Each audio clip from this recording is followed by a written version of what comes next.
Hello, everybody, and welcome to another episode of The Low Rollers Live, a Dungeons & Dragons live adventure. I, as always, am your host, Danny Allinson, and I play the role of Bryn Wanders. And with me here tonight, Jonathan Edwards playing Narroth, Prince of Thieves. Hello. Danny Garcia is playing Astor Mithlader. Hello. We have Robert Seitz on Zarrius, servant of Obad-hai.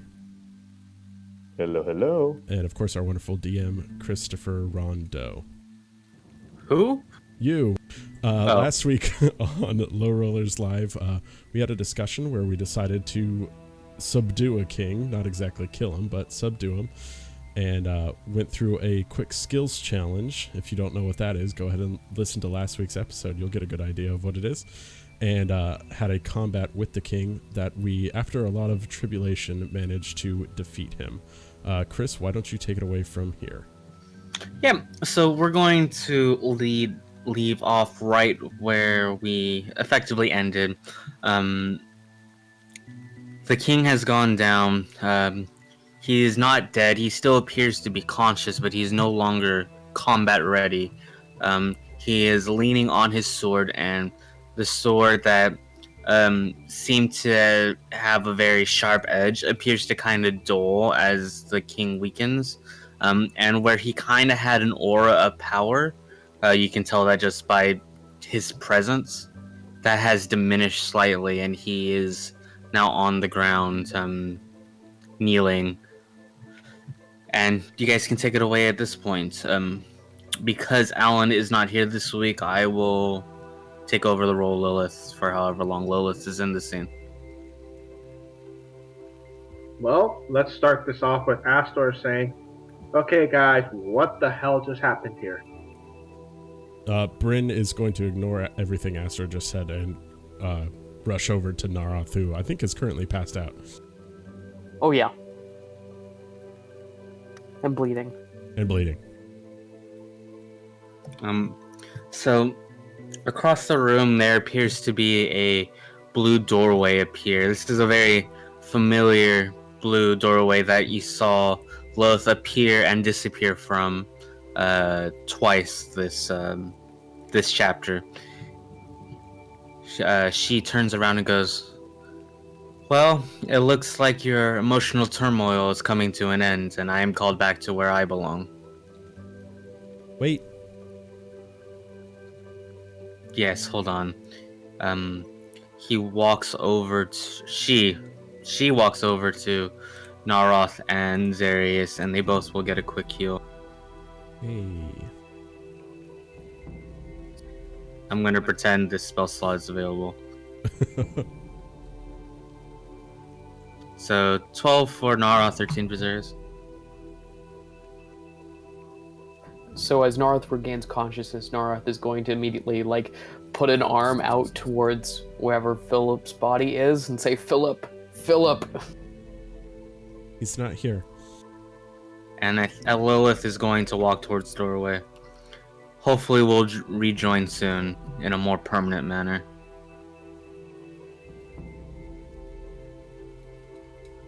She walks through the doorway. Exit scene left. DM responsibility over.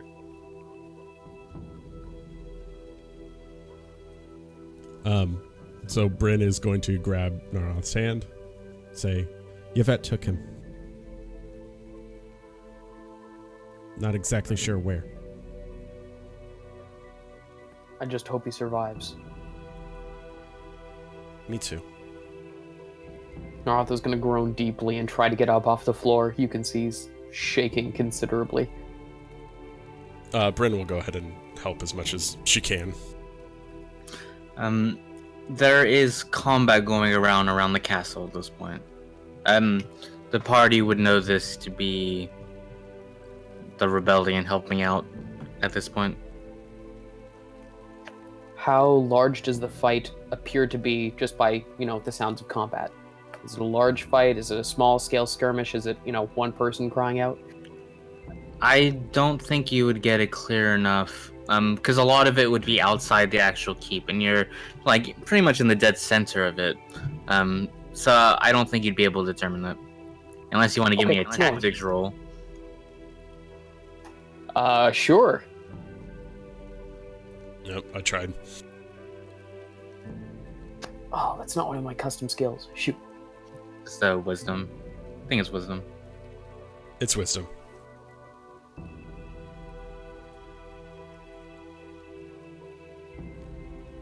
Hey. Aha.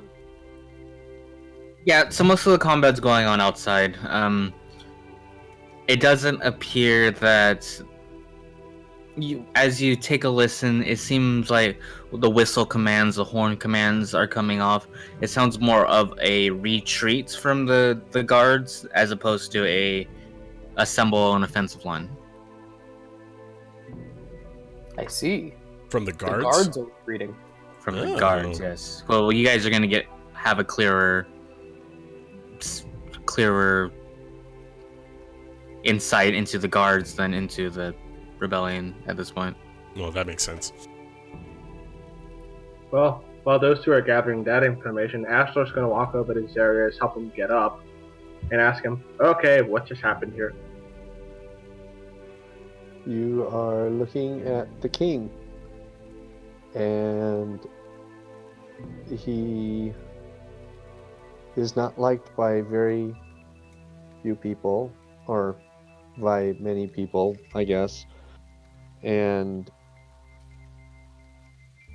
we were asked to remove him from his throne. Well, he's on the ground, so I guess we accomplished that. So, are you guys going to kill him, or what? Well, I'm not going to kill him. That's a fact. You guys know that. But I'm pretty sure the rebels would like to have their way with them, I guess. With him, I guess. So I think we should probably take him to rebels, as long as we can get there without any issues like we did last time with Davik. I don't know what that means, but out of character, does Astor have, or can he see anything that he can use to bind the guy that Zarrius designated as the king? Yeah, the one other guy in the room? The guy I'm you sorry? fought? Well, I mean, I'm asking if there's anything like rope or something to bind him up. Do you have rope in your pack? I guess I do that.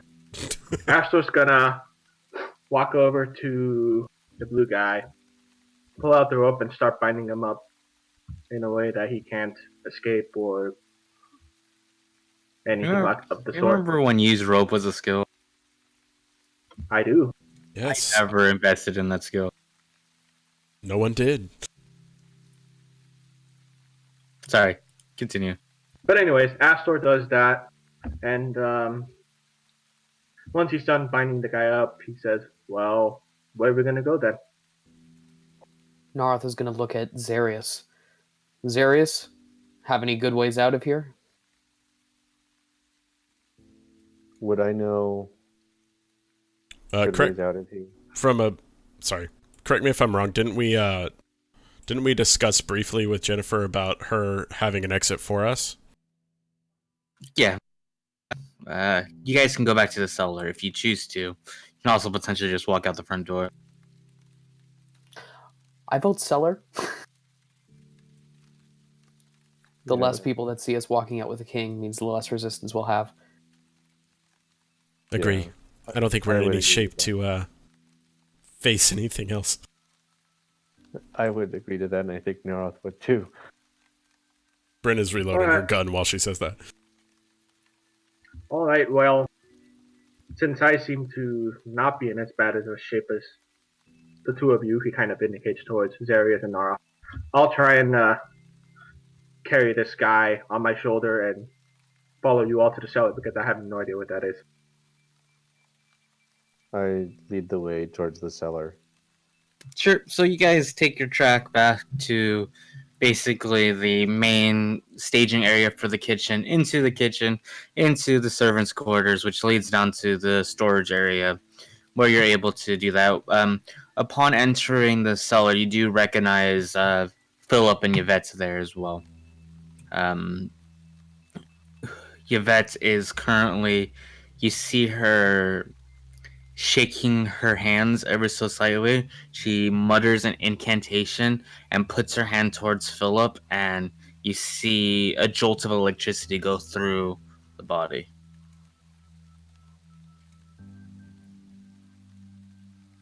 Astor puts the king down, and he goes over to the other side of where Phillip is, and he's going to try and see if he might be able to help Yvette out. What are you doing? Well, Astor does have the use of lay on hands, so he's going to kind of try and figure out what the status of Phillip's condition is, and then try to use some healing properties accordingly. Roll medicine.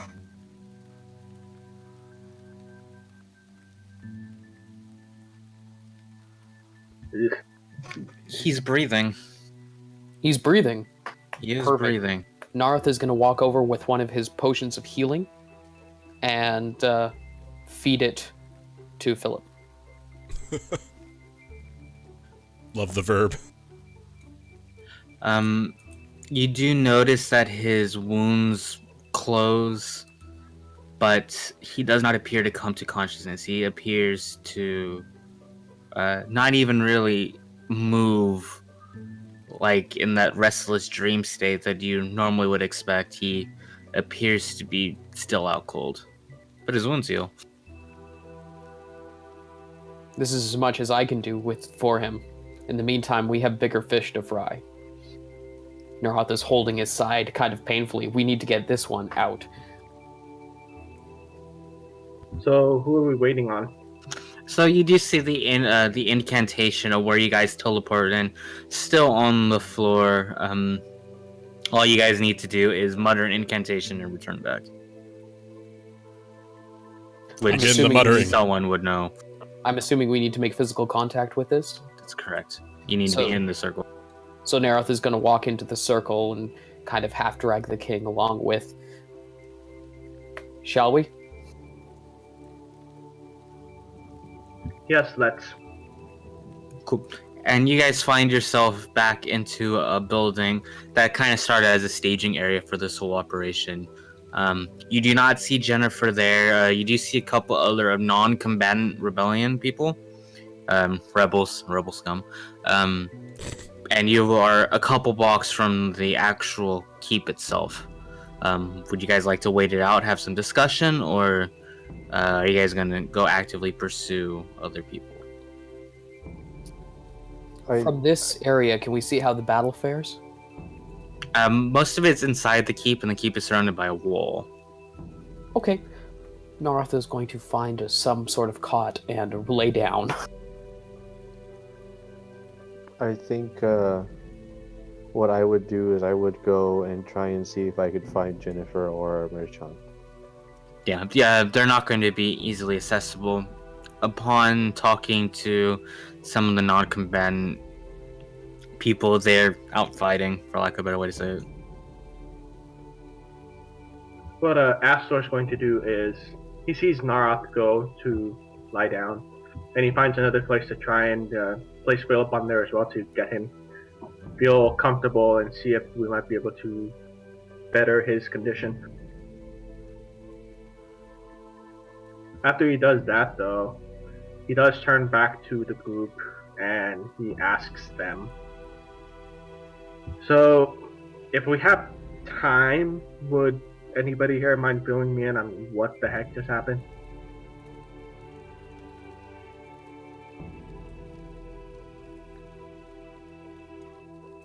Narroth looks to Zarrius.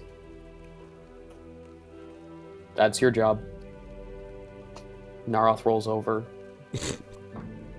So, long story short, we fought Davik because he didn't like us not helping him, and proceeded to get ourselves arrested, then freed by this lady named Jennifer who worked in the jail, And then we proceeded to meet up with her, and we found out that they were killing babies to kind of harvest their blood.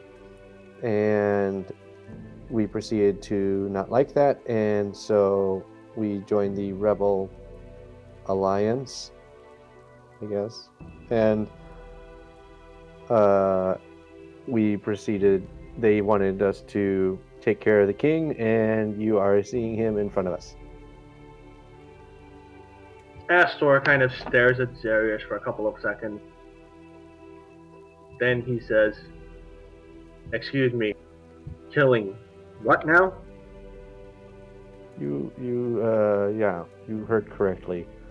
They were slaughtering children and harvesting their blood. So, And we wanted to put an end to that. I feel like I need a reason to just not outright kill the guy right now, but... Ah, jeez. Another complicated situation, huh? Yes. One How- that we might have been able to handle a little bit quicker and faster had we not messed around so much. Well, I guess that's something to reflect on later, but are there any other important things that we need to worry about right now? I can hear that there's something very violent going on outside, but I don't quite understand what the nature of that is entirely. The rebels are fighting the guards. And it sounds like they're succeeding. Succeeding. The rebels are succeeding in defeating the guards. Right. So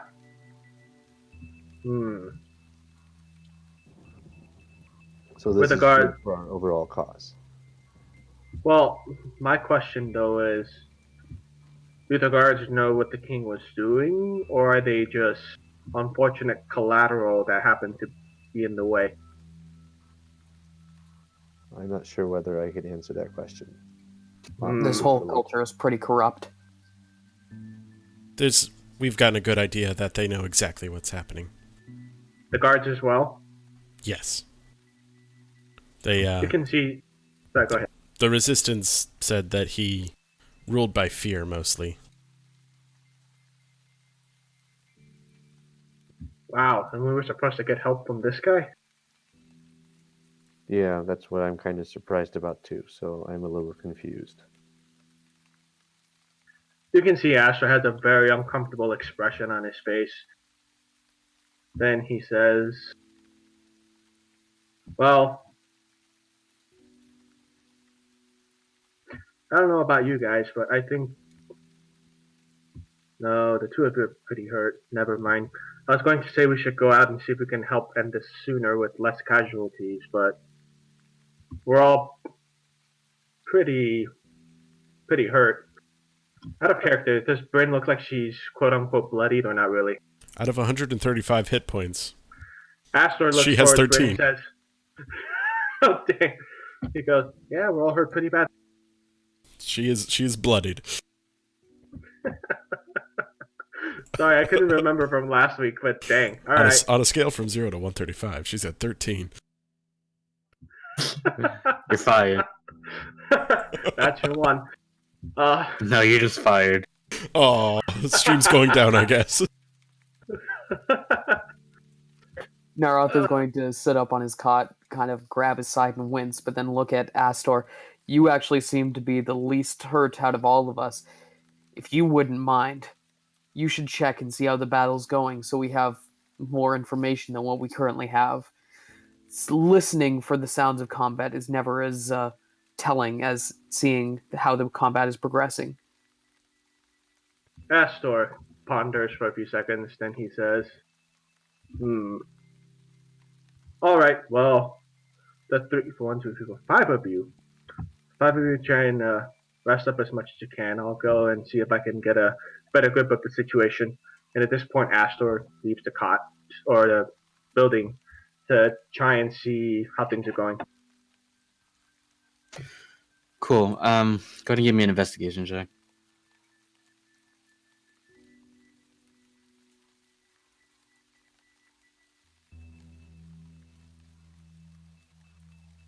That's good enough. So you can sort of duck in between the alleyways and that sort of thing to avoid most of the combat. First thing you notice is that all these tieflings appear to be blue. That is rather unique. You notice that the rebels appear to be mostly humans and elves, and the guards appear to be mostly tieflings. Um, it seemed like the rebels are able to get within the actual walls of the keep pretty quickly, um, which means that the guards don't appear to have any sort of height advantage or wall advantage, quote unquote. Okay. And yeah, so that's sort of the read you get. Normally, if they can get past the wall, normally it's a pretty good indicator. I see. Can I? Does he have a bit of a read on what the casualties are, or can he not tell from where he's at? You would have to actually go towards the combat to figure it out. I don't know how much you actually want to do that. I see. So, long story short, though, it seems to be going favorably in terms of the humans and the elves. Seems like it. Okay. Astor just goes ahead and he observes for a few minutes, and then after he sees that, well, I'm assuming the situation doesn't really change, but after he sees that, he goes back to the building to report to the rest of the group. So he walks in, and I guess he sees everyone is still fairly miserable, physically speaking, and he tells them, well, it seems like the rebels, as we called them, seem to be able to make it past the wall of the keep, so they seem to be in a fairly advantageous situation. That's fantastic.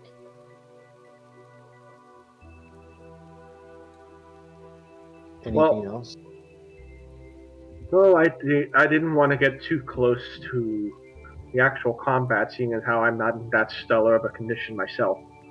But from what I could see, they seem to be doing fairly well. So I must admit, I did not expect to see so many of your kind, Zarrius, only blue. Yes, that's how they appear in this culture.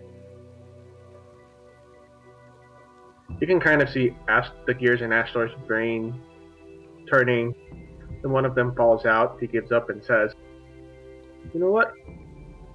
If it's all right with you, Zarrius, can you tell me a few things more in depth? Exactly why was this king doing what he was doing?"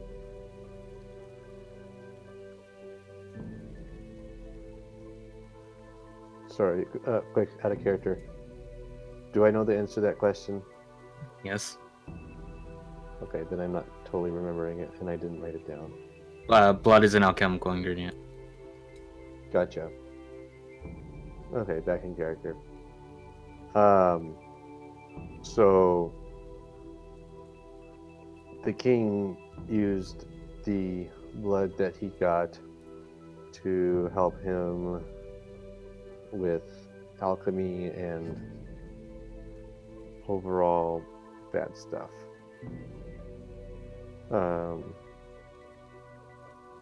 He might have used it for something else, but I'm not entirely too sure about that. You can see Astor is still pretty angry at the information that he's receiving, but then he says, "Well, is that why we have it?" And he indicates towards the unconscious king. "Is that why we have it here, so we can figure that out?" Or I think they may want to kill him, but I will let them make that decision. Our job was to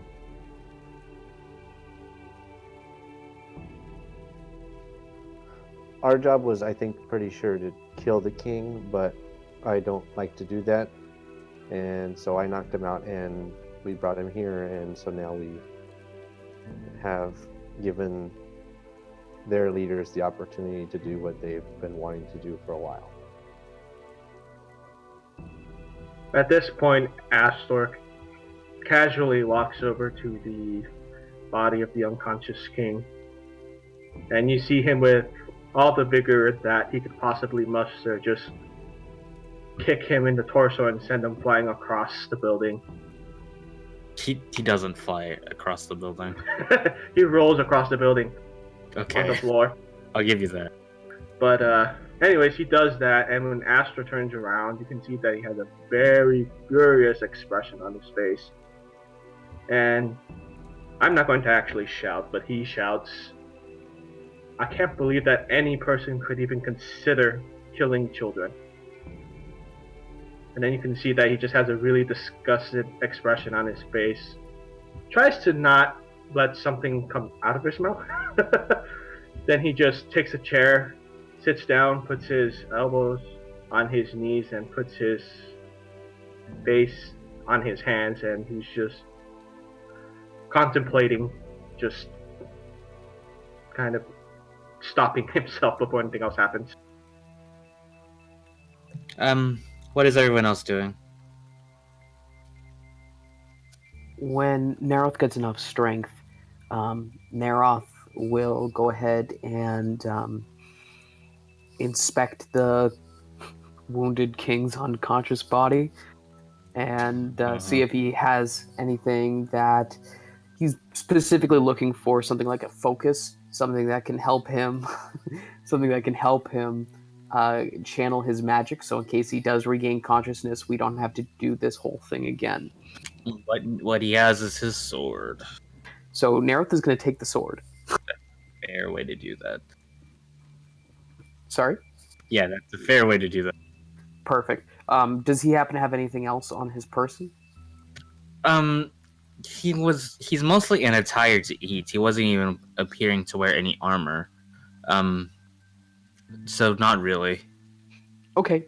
I mean, he has a couple like jeweled rings and that sort of thing, but not anything else. Perfect. Narroth knows especially that rings can sometimes have power, so he's not even going to take the chance. He's just going to take out all the rings and the sword and place them in the bag. Okay. When you pick up the sword, you feel it's. Give me a wisdom saving throw. Let me attack your wisdom defense.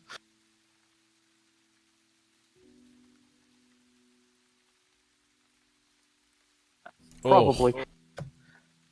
You pick up the sword and you hear screaming. It is so loud and so obnoxious. It forces you to drop the sword, and then as soon as you do so, it stops. I'm guessing we all see this happen. You see it happen, you don't hear it.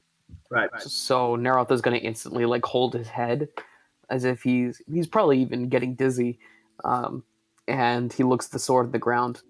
That wasn't pleasant. What happened? Some sort of screaming, psychic something. Sounded almost like babies crying. Oh, really? Oh man. It sounded almost like babies crying. You see Astor look at Narroth's face. Then he looks down at the sword.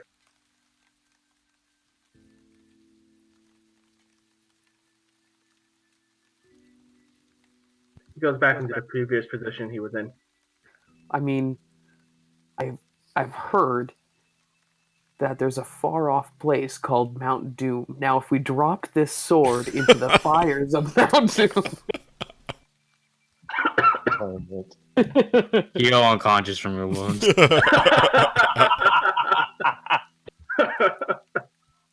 that his 3 right there? How much psychic damage? How How much did you heal? 12 HP? You take that much, so I could You take 14. Oh, great. 14 is like... That's your one. Good. Okay. Seriously, though, Narroth is going to, use something else to cover his hand as he holds onto it and then put it in the bag. That seems to negate the issue. Perfect. Yay.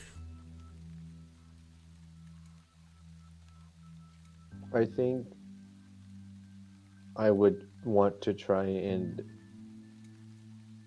see his weapon and touch his weapon myself to kind of get an idea of the horribleness of it, to maybe better understand his perspective.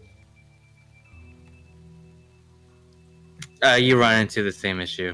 You pick up the sword, and you hear the screaming, and then you drop it. Okay. I don't think any of us should touch that weapon.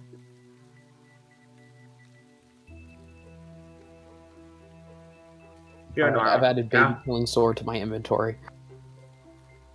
Well, Astor is going to give it to you while holding something in between his hands, but that's okay.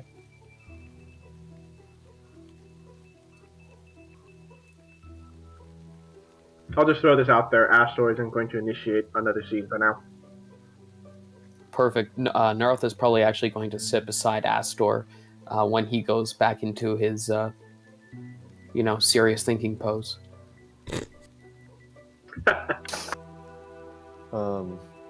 I would probably say that I would go off to maybe another room or something like that and try and think over while meditating the positive and negative effects of our actions. Cool. Bryn. Bryn probably left the room while Zarrius and Astor were talking a few minutes ago. So she didn't hear any of the sword talk. She was gone at that point. Where did she go? Probably the top floor. Keep an eye out on the street, see if Merchant or Jin is coming back.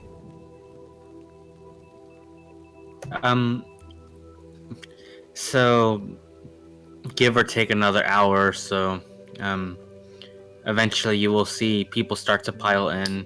At first they're taken aback at seeing the party, really injured, but the king is there, tied up. Most of them are taking a pretty substantial, 20 feet worth of space in between them and the king at any point in time. But eventually Bryn can see Jennifer and Merchant wandering. Okay, at that point she'd probably go back and join the party. Alright. Go ahead. They're coming. They're coming. They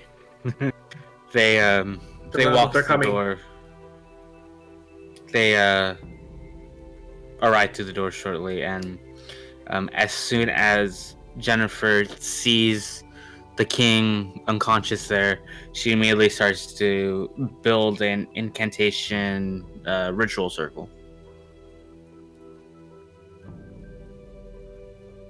Astor sees this happening and he asks, "What are you doing?" Who are you? I probably hear all the commotion going on, and I probably come out of the room at this point and say, this is our companion who assisted us in our combat with the king. Yeah, I'm the one who spontaneously appeared in the middle of a life and death battle where I almost got knocked out myself. Jennifer turns over to Zarrius. You have people popping out of nowhere pretty often, don't you? Unfortunately, yes. At that second, Bryn comes bounding down the stairs. Lilith. No, Bryn. And Kai shows up. No. Oh no. Let's kill him again, guys. Perfect. Bryn enters the scene. That was just a joke. You have people popping out of nowhere. Okay. It's an incantation circle. Hopefully, it will provide a barrier between us and him until we can figure out what we can do. Enough for us to at least imprison him for the night. Perfect. And what do you plan on doing with him? Trial. It'll probably be a good place to start. This is Merchet speaking at this point. Trial. Yes, trial. For now, we sleep. I approve of this message. And do you plan on executing him?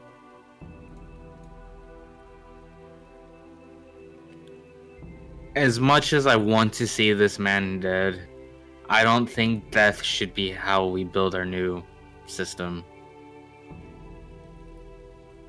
Narroth smiles and nods low, almost to the point where it's a bow, but not quite, and says, "Very good."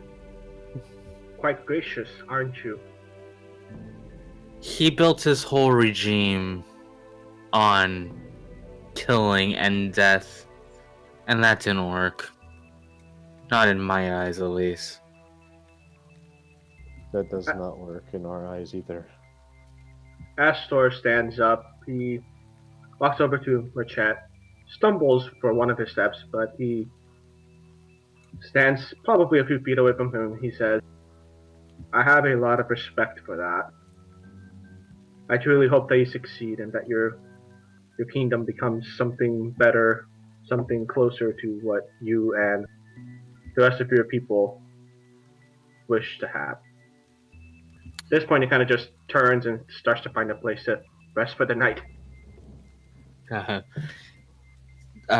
So anyone who follows Merchet, you'll see him giving orders, things like watch the king, make sure that any of his supporters are arrested pretty quickly. A lot of acts of they're violent acts, but not necessarily killing acts. You hear reports about a lot of the guards surrendering once realizing that the king wasn't there to give orders, graciously to a certain point. Beyond that, the biggest issue seems to be Davik's casino, but Davik has given a sort of a response of neutrality in the matter. He doesn't seem to be siding with any one person. And you get that over the next hour or so if you guys choose to stay up. Narroth will. You get that Bryn will. information. You also get that information. I would probably go to bed, to be completely honest. Okay. You'll also hear a report about Phillip. Yvette is with one of the medical staff. Philip's body went into shock and it shut down on itself. He does not appear to be waking up, but he also appears to be alive.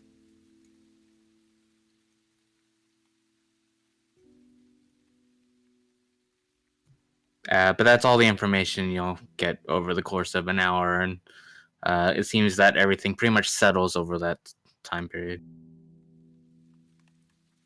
I'd like to pull Merchet to the side Sure. at some point. Sure. Probably after the rest of the party has tucked in, maybe not asleep, but has found a comfortable spot. Just take him outside. I don't know if he'll go outside, but he'll go up into more of a secluded area of the building. Okay, that's fair enough. Does it have a window? Sure. Okay. Bryn will go up to him and say, "I do admire what you're trying to do here." He looks out the window towards the sky and kind of looks distant for a couple seconds. Then he sort of shrugs and gives a very faint smile. I'm a little old for this.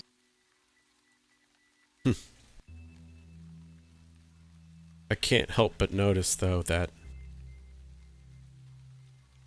the kidnappings and the harvesting, it's not the only terrible thing happening in this city. Oh? What have you noticed?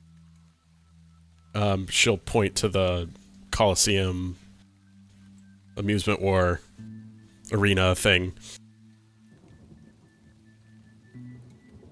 He nods.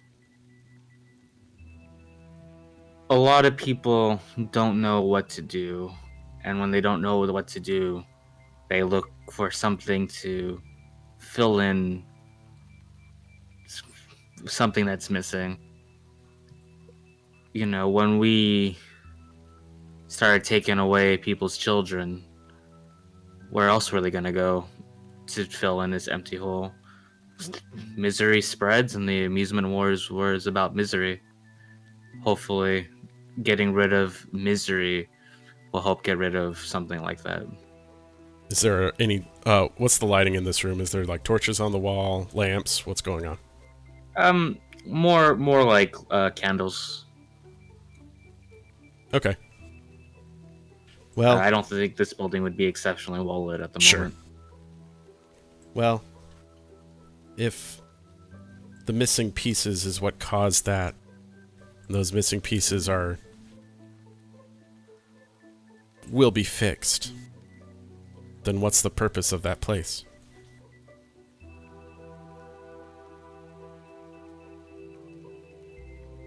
It is not my choice about what happens to the place. That is up to the people who take up government rulings, basically. But it would be very hard to get rid of something like that so quickly, especially with Davik still around. She'll pick up one of the candles. Well, good night then. He nods and looks out the window. End scene? Sure. I'm taking the candle with me, though. That's fine. Anything else for the evening? Yeah, I'm taking that candle with me. Okay.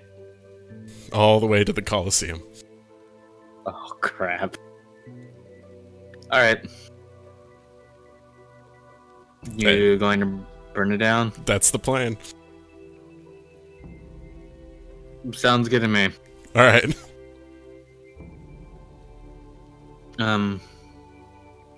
I think at this point, everyone,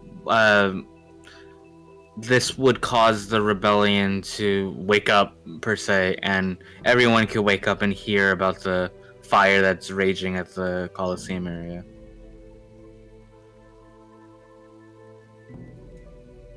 Anyone want to react? Astor is going to find... Well, no. Astor's just going to ask whoever happens to be near him when he gets up. What the hell is that? We'll say it's Narroth. Okay. Astor asks Narroth, what the hell is that? See Narroth like waking up. What? What's up? Astor helps you get up, pulls you to the closest window, and he points to the fire. It takes a little bit for Narroth to actually comprehend what's going on. He pushes the sleep out of his eyes and looks at it again. That looks like the Coliseum, and it's on fire. Okay. What's the Coliseum? Narroth kind of looks at Astor and puts his hand, buries his hand in his face in his hand, and he says, "Well, on our first day here, we went to the Coliseum as they were having a large event, and it turned out that event was what they called the Amusement Wars, but it was more brutality than amusement. They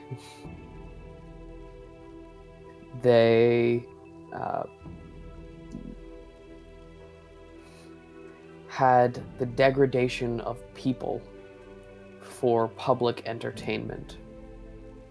Their simple game of chess turned into an excuse to publicly degrade others, breaking bones,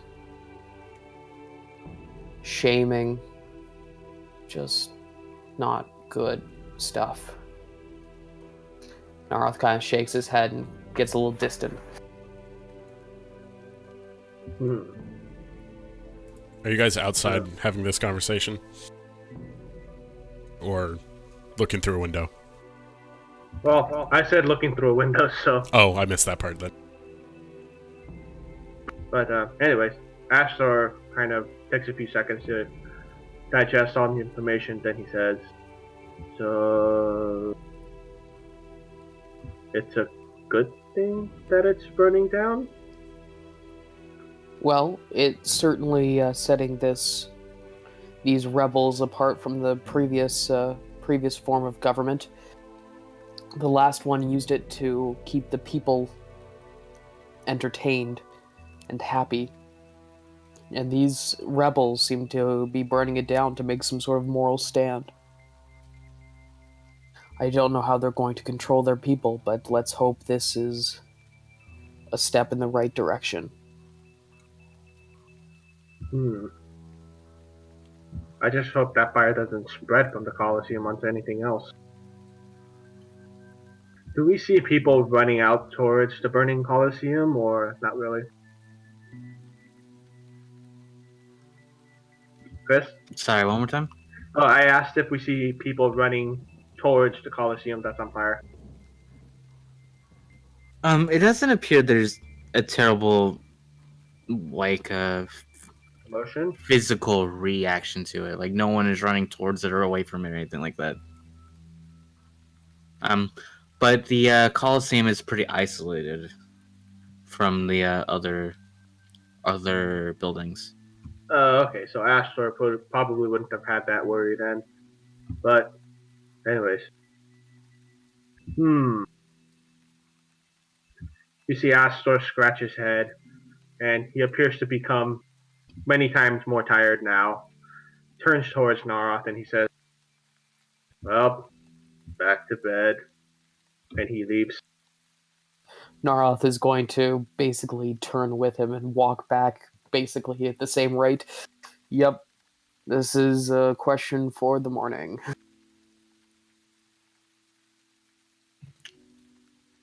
And Narroth's going to pass out. Cool. Zarrius, did you want to scene or anything like that? No. Okay, Bryn? Nope, she'll come back eventually. Cool. We called the goats the next morning? Think so. Sure. Yeah. Okay, go ahead and take the benefits of a short rest. Oh, thank God. It does.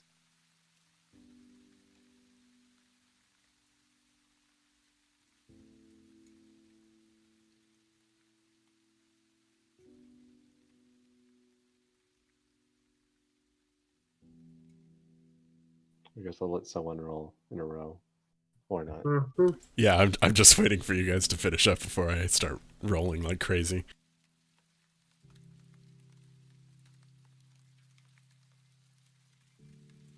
I'm just doing maths right now. Give me a second.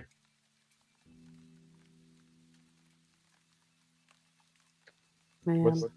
What's the lowest we can get again, or is there not a lowest? It's the average, whatever the average is. Okay. So 5 plus con for you, I think. For a D8. Wow. So 7 would be the lowest for me. Go ahead, Bryn. I'm trying to remember what the lowest would be for me. 8. Okay.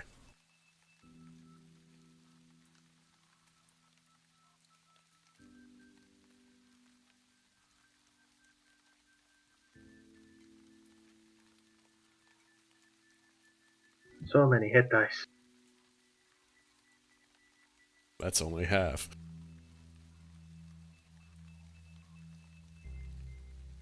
Is that all you're going to do right now? Yeah, that's all I got.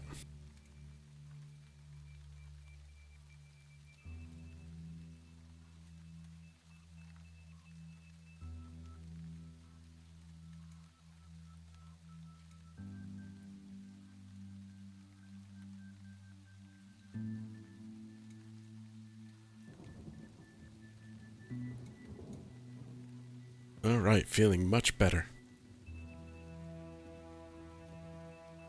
I'm going to need a calculator for this one.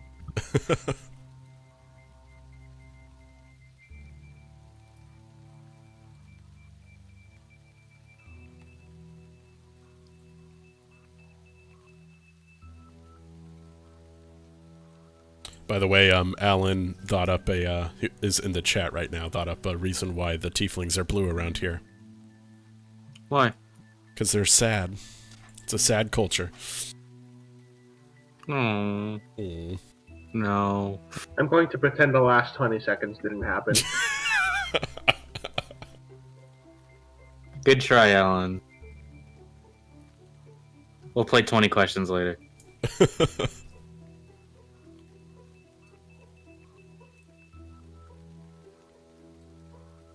Jeez, Seitz, how many are you using?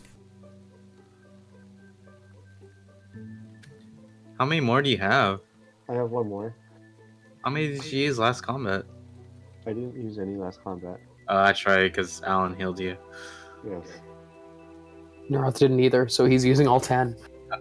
Yeah, Bryn didn't either. He was hurting there. I think Phillip took most of the damage from that first fight we had with Davik. I remember that. We all good?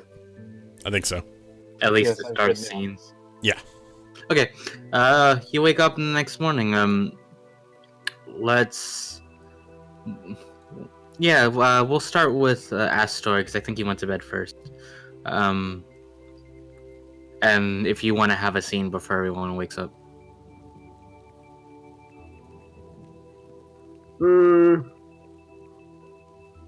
But honestly, I don't think Astor's really going to do anything, only because he doesn't know what happened. Okay. Zarrius would wake up next. I would like to try and make contact with Obad-hai. So I start by seeing if I can start doing my meditations and go through and start doing the movements that I would normally do to warm up for the day. And hopefully I get into a mental state where I might be able to make contact with him. Cool. Go ahead and give me a religion roll.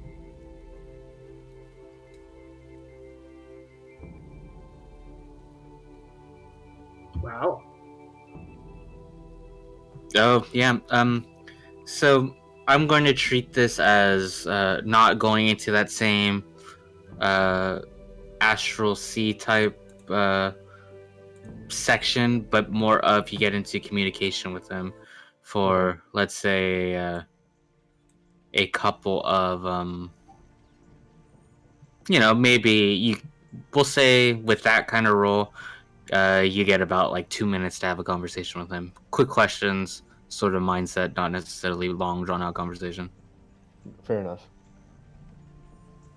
Basically you're praying and he's answering. Okay.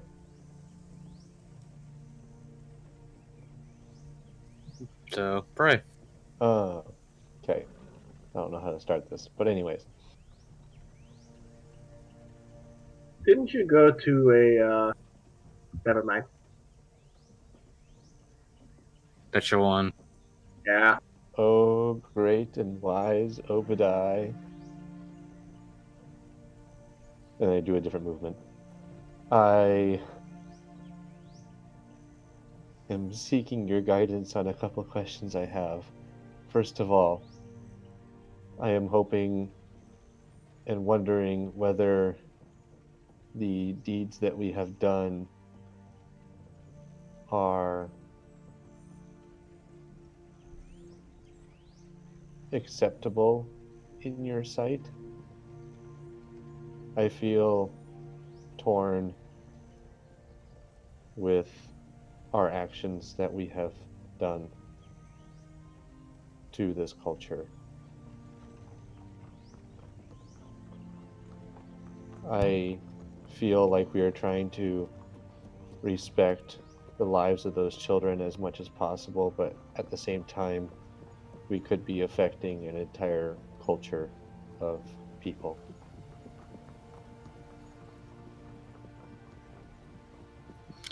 You get silence for about 30 seconds, and you hear in the back of your head, regardless of culture, regardless of place, regardless of person, race, there has to be a respect for life. We have to respect life. And your actions have been for the intent of keeping life alive. Keep that in mind. If the actions of these people move away from preserving life, then perhaps you need to throw your support in a different direction. But for now, remember the tenets. Remember to always preserve life. And his presence fades from your mind. Okay. I'm gonna say Narroth and Bryn can wake up while Zarrius is in his thing. Narroth probably wakes up first, so go for it. All right, Narroth is going to get up rather stiffly, and he's probably going to start out just by meditating. So he's probably going to sit cross-legged on his cot and kind of try and find his inner balance now that the situation around him has changed a little bit more. Does he succeed? He makes significant strides, yeah. Okay. Bryn? Bryn's going to go up to Merchette's room and leave the candle outside the door. And head off to Phillip and Yvette, wherever they are. Okay. I think Zarrius can leave his prayer state at this point, I guess. Okay. What does Zarrius want to do? I think I kind of mentioned that I was going to sleep in a different room. So I would probably go into the room with everyone else and see that they're up and start to make light conversation, maybe. Cool. At first. We'll go to Bryn then first. Sure, you can find Phillip and Yvette's in what has been designated as an infirmary. Are they, well, is Yvette awake? Yvette's awake. She doesn't appear to have slept very much. Okay. She'll walk up. How's he doing? His wounds are stable, but we're worried about getting him sustenance while he's in this state. This state of shock, they put it. I don't know how I can help with that. They say he just needs to wait it out. Did they have any indication how long that'll take? Couple days, a couple weeks. Imagine... Go ahead. They mentioned something about muscle atrophy after that. It's big words I don't quite understand. I'm guessing you'll stay here. Well, until we have to leave the continent, I don't know if we could do much else. You might move him back to the boat. Just be gentle if you do that. I can't move him, so I'll tell whoever does to do that. Good. She'll look over to Phillip, kind of like put a hand on his chest and say, "Hang in there, big guy. I got you something." And she'll like pull a rose out that she collected last night after other chores that she was doing. Pull a rose out and just kind of place it in his hand.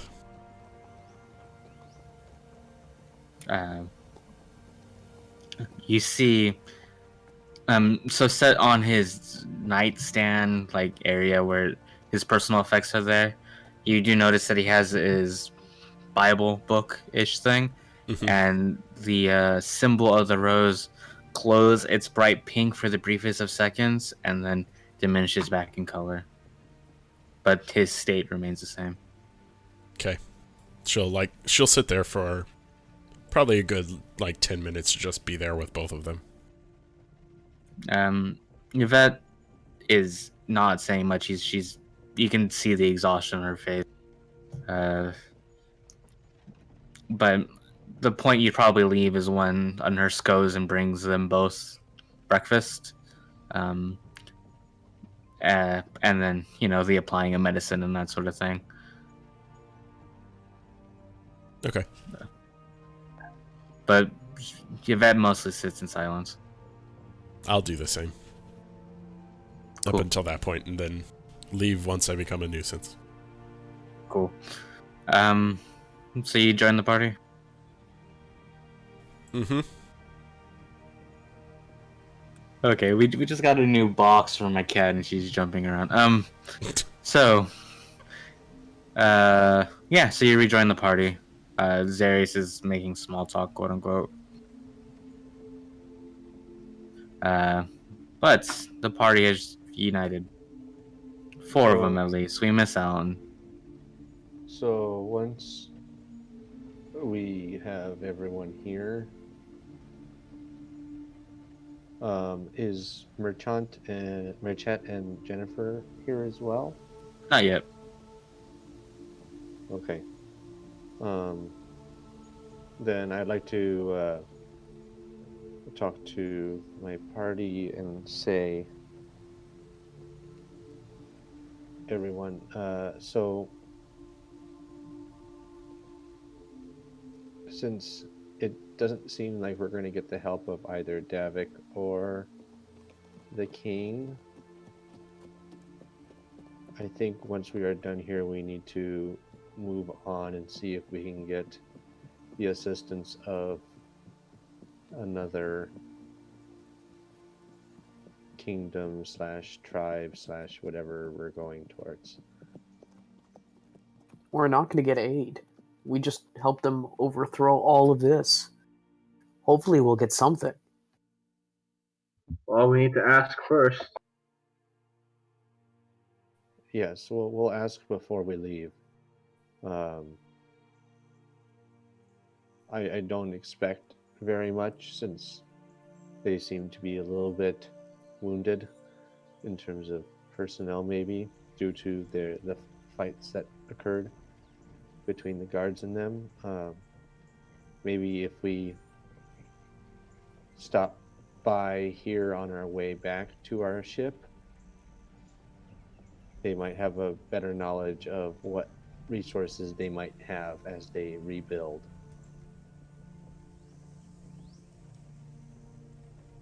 Well, Phillip is going to have to stay here for a while, which I imagine means Yvette will be here too. So it wouldn't be a bad thing for us then to come back by here and pick them up on our way. I just hope Phillip has regained consciousness by then. As do I. Agreed. How... I didn't quite see it happen, but how did he How did that happen to him? It was one strike with his sword, and I point to the sword in the bag. I see. Phillip's tough, though. Something tells me he'll be okay. I certainly hope you're right. Well, I know this is a rather strange thing to bring up at the moment, but anyone here down to get breakfast? Narroth kind of laughs at the abrupt change of subject. Yes. Breakfast sounds good. Alright, let's go ahead and do that. Yes, breakfast, and we'll talk about the new baby. Ah! Yes, we'll get to that after we, feel better. I feel pretty doggone good. Let's hear about it now. Well, I guess I'll go ahead and kind of give you a quick rundown of what happened when I got back. I'm sure you'd all be very happy to hear that Lana is doing quite well. She was doing very well. I mean, she kind of surprised me when I walked into the room. She kind of stood up and knocked me back down with a very well-placed fist from how angry she was. But anyways, Sounds like Lana. yeah, I'm never fails to surprise me when I see her unbreakable spirit. But anyways, so I was there, and she was quite angry, very angry. But I persisted, and I talked to her. We were talking a lot about things, and as she got closer to actually giving birth, well, we set her to worry about only one thing. But when all was said and done, though, she did give birth to a healthy baby boy, and we decided to name him Caleb. Can't quite tell who he takes after more at the moment, but it was a very, very interesting experience. While I understand that I'm a father, it doesn't quite feel real yet.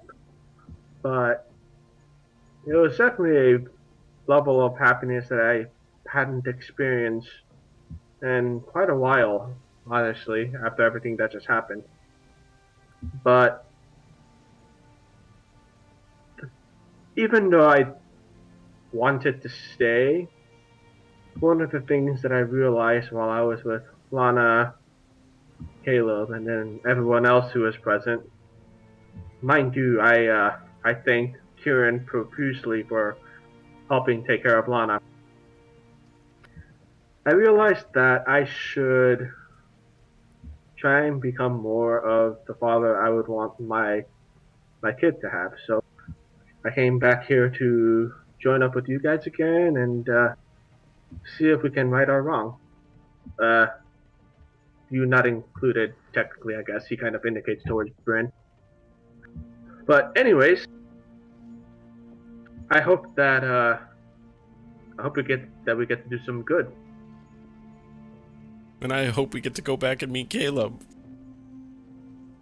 Well, Astor kind of laughs lightheartedly at Bryn and says, "Yes, that too, but we need to try and make the world better for him first before we can actually go and see him." She'll just, like, hug him. Like a quick hug. You see he's slightly embarrassed, but he accepts it willingly. Well, let's go and get some food and see how the rest of the day goes, shall we? Sounds good. Okay, I imagine that this breakfast is going to be a lot of catching up per se. A lot of spent 3 weeks on the ship. Astor spent 3 weeks in a cave, sort of back and forth. Something to keep in mind is that we do have stones again, that you can pass out to anything like that, since I guess Astor and Zarrius won't need the opposite ends of the stones currently. But beyond that, did you guys want another scene over breakfast, or are we cool to move on? I'm good. I'm We're good. cool. Yeah, I'm good. Cool. So, another half hour passes by, and Merchet and Jennifer enter your little area and join you at the table, both showing significant fatigue, as you guys are probably also feeling. Merchet sits down real quick and takes a long drink from a side water skin. All right. Now, we have a lot of business to do here, but I organized a letter for when you come back, you can appeal to the government set up here for proper aid, if you guys choose to. But it'll be under my recommendation. Hypothetically, that should have weight in a month or so as we rebuild. That is perfectly all right. I expected a lengthy rebuilding process for you guys. So I was not expecting anything anytime soon. But I do thank you greatly for your letter that you have put forth, and look forward to doing business with you guys in the future. Well, here's the deal. Not many tieflings here will believe in the threat of the Wounded King as you presented, but I do. I think many people who are of my ethnicity, my race, truly believe that as well. And if we can sway people with our words, then it could give us the fire we actually need to unite this country back again. While Wexham doesn't necessarily have in the best shape, there are plenty of other cities out there that may have the resources you need. And part of what we can do is take a tally of that. While we might not be able to get much here, we can get more things elsewhere. Especially if the government commands it.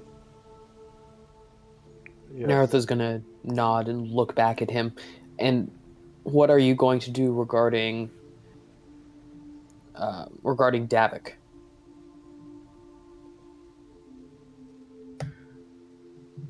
I'm sure the king turned a blind eye to a lot of Davik's activities.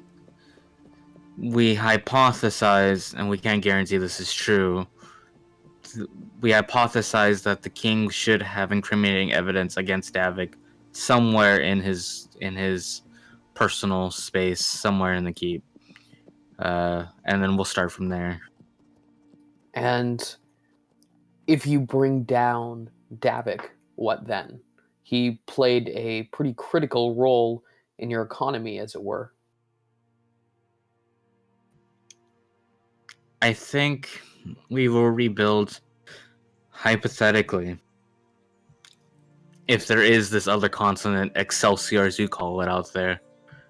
After this fight with the Wounded King, we can hopefully spread commerce back there and sell some of our goods. I would imagine we have certain things unique here that are different, so hopefully we can pick up any lost commerce or economy, as you put it, back in that way. That would be the gist of the idea, at least. And that would help the nation, but I would hope that you would spread those gains back to the people. The people were taking bribes straight from Davik, and without that revenue, they are more likely to form some sort of black market than they're going to embrace your government fully. And we're well aware of that, but I think a lot of people went to Davik in the first place out of distrust for the government itself. Maybe if they put their trust in the government and what the government is doing, they will have a little more openness. And I like to think that this state is not run on money alone. That people will look for happier things like having children, for example.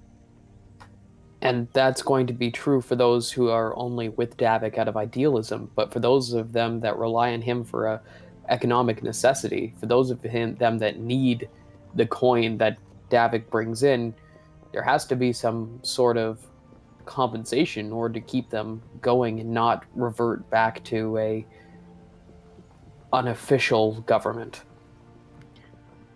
Well, regardless of whether Davik persists or not, I do not think that's going to close down his casino. Agreed, but if you take down Davik and his payroll stops, you're going to have a lot of desperate people willing to do desperate things for the revenue that they lost because he's gone. Yeah, you see Merchet ponders this. Perhaps we'll look at proper solutions at another time. The goal is to set up a government first that they can trust, the people can trust. And then we'll figure out the Davik problem if we find the evidence to incriminate him. Narroth nods. Understood. I wish you well in putting someone like Davik away. Jennifer speaks up. I know that you're looking for help from us as a whole nation, but if there is space on the boat going back, I will join you in your encounter versus this wounded Leon King dude. Yes. Narroth is going to give a large toothy smile and put out a hand to her in order to shake and says, "We would very much welcome your assistance." But I will follow Yvette on that. It seems like Yvette will be staying with us for at least a week or so. Hopefully, Phillip will recover sooner. Yes, but even if he recovers sooner, he should probably rest here before he moves out.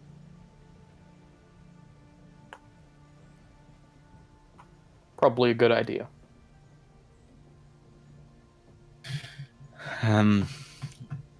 Beyond that, I think our business is concluded. I'm sorry, I do have a lot of work. We're not going to have some sort of parade or fanfare for this, but if you guys choose to stay, you can help see how we rebuild, or you can be on your way. That is truly up to you. To both of you, I'm happy we found you. This town, this nation needed a big change. Merchet smiles, and we're happy we found you. And he reaches into his pocket, pulls out a candle, and sets it on the table, and walks away. Actually, before Merchet starts to leave, though, Astor says, before you go, I realized I didn't introduce myself. My name is Astor. Nice to meet you. I'm still confused about all of that. We'll clarify some other time when you can actually spare it. He nods. Bryn will kind of slide the candle over and put it in her pocket and give a smile. And they walk off. She looks super smug right now. I want Astor to do like a wisdom or an intelligence check to see if he gets it. You could Don't have always to do ask. I don't think it'd be that obvious. Nope. Well, boys, you did a good job. As did you. I hope that if nothing else comes of this place, you all learned that the raging fire of change can start with one little flame. Was that a giveaway? What's your intelligence again? Not high enough. Well, it's the average 10, I guess. But anyway, Astor then says, all right, so do we want to take off now, rest up a little bit, or what do you guys think? Well, really quick, is Jennifer still with us? Or No, did she leave Jennifer with left. Rachael? Jennifer left. Merchant. Yes. Okay. I think we should rest here a little while longer. Like 24 hours. Yeah, like 24 hours. Cough, cough. Until we are good enough to travel again. Well, if these folks are willing to grace us with a little more time to rest, I guess I would agree with that sentiment.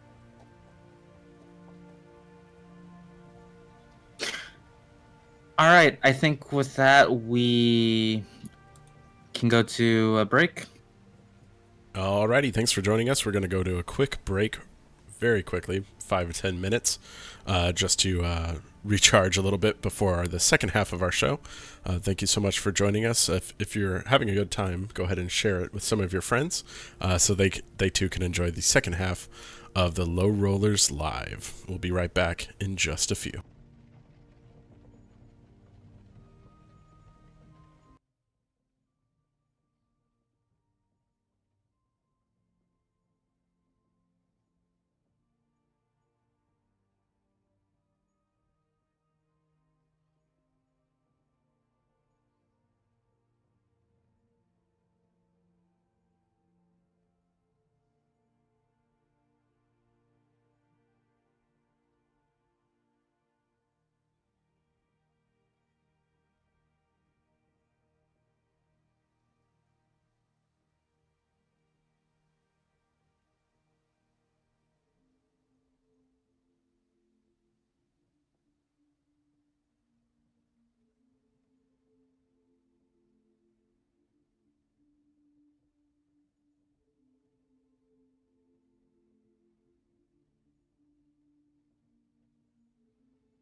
Hello, everybody, and welcome back to our second half of the Low Rollers Live. Just went on a quick break.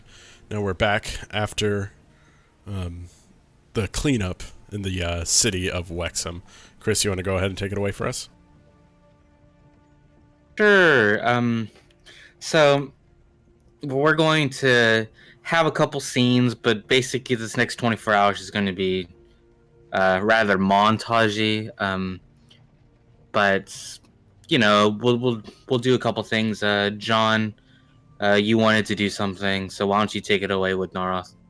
Perfect. So, Narroth, as of yet, has not actually visited Phillip in his cot. So Narroth is going to basically walk by and sit with Phillip for a little bit, and he's going to notice the flower that was placed near him. And Narroth is going to get an idea, walk out, and go find Bryn. Is Bryn easily findable, or is she wandering? She's realistically, she's probably finally getting a sense of the town. Okay, so she's wandering? Yeah. Perfect. Narroth is going to go ahead and basically search for Bryn, and when he finds the only red tiefling in the area, he's going to... Hey. Okay, sorry. One of the two red tieflings in the area. The only normal-sized red tiefling. Female. You should just say female. Normal-sized. And anyway, when he finds Bryn, he's going to basically pull her aside and say, I saw the rose with Phillip. I'm assuming that was you. Yep. And you gave me a crown of, well, flowers. Yep. What is with you and flowers? She just kind of shrugs. I like flowers. Narroth just shakes his head. It doesn't matter. Now, when we found you earlier, you had found a great many flowers. Could you take me to that place again? I have a job for you. Okay. She'll go ahead and go out to whatever flower patch or field she had found that had all the crazy assortment that she had been using. Perfect. Narroth is going to work with Bryn and basically collect a bunch of flowers, like as many flowers as they can possibly hold in his giant bag. Isn't it a bag of holding? Yes. Well, that's a lot of flowers. That is a lot of flowers. After they've done that, Bryn and Narroth are going to walk basically back to where Phillip is being held, and he's going to basically put the bag down in the middle of the room and pick up a handful of flowers, throw them over to Bryn, and saying, "Come on, we've got work to do." What's the idea, Narroth? It seems like you're showing me up. Narroth is going to laugh and look at the bag. We've got a lot of flowers to put around here and not a lot of time. On it. At this point, Narroth and Bryn are going to basically be placing flowers pretty much obnoxiously around the entire room. And specifically, Narroth is going to try and make one of those...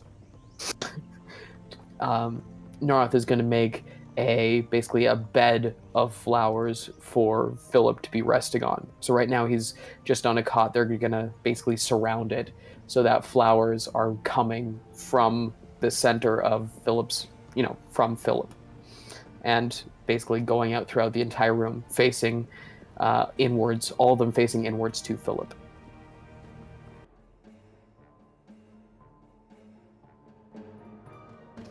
After they've finally finished the job, Narroth is going to basically get the very last flower from the bottom of his bag, pick it up, and give it to Bryn, saying, "There, you've accomplished a hard day's work. You might as well get some pay." She'll like put it behind her ear, and Narroth will close his bag and leave without another word. She'll just kind of give him a smile as she goes out.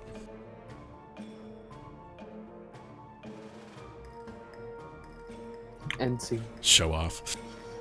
Well, where do we go from there? Anything else from player-wise? No, nothing special. I don't think so. Nope. Yvette is probably going to look for Zarrius. I am easily found. Perfect. She looks at her. She has you can see the physical exhaustion on her face. Zarrius, we need to talk about the plan. Okay.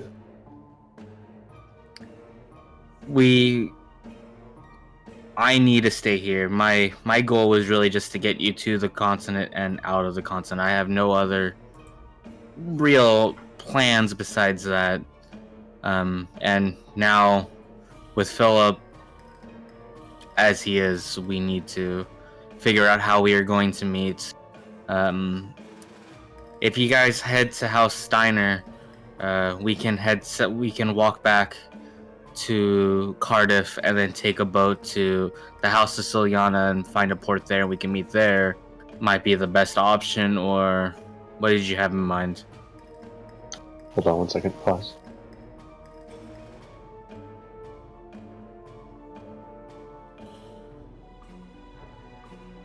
That actually sounds like a really good idea.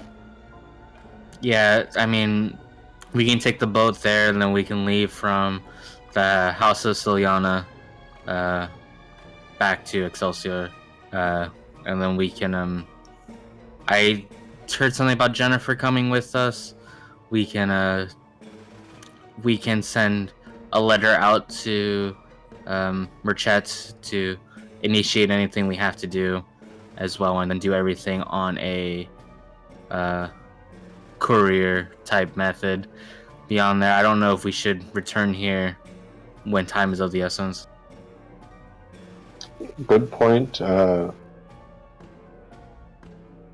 I approve of everything that you said, and I think we should go on as you've stated. Okay, I'm sorry we can't join you, but I totally understand you need to take care of Phillip, and he is of utmost importance to us as well. So we really appreciate you taking care of your fellow companion and taking care of us at the same time.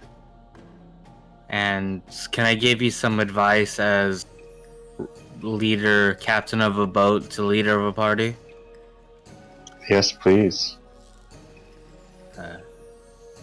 Be confident, even if you're not actually confident. Fake it until you make it.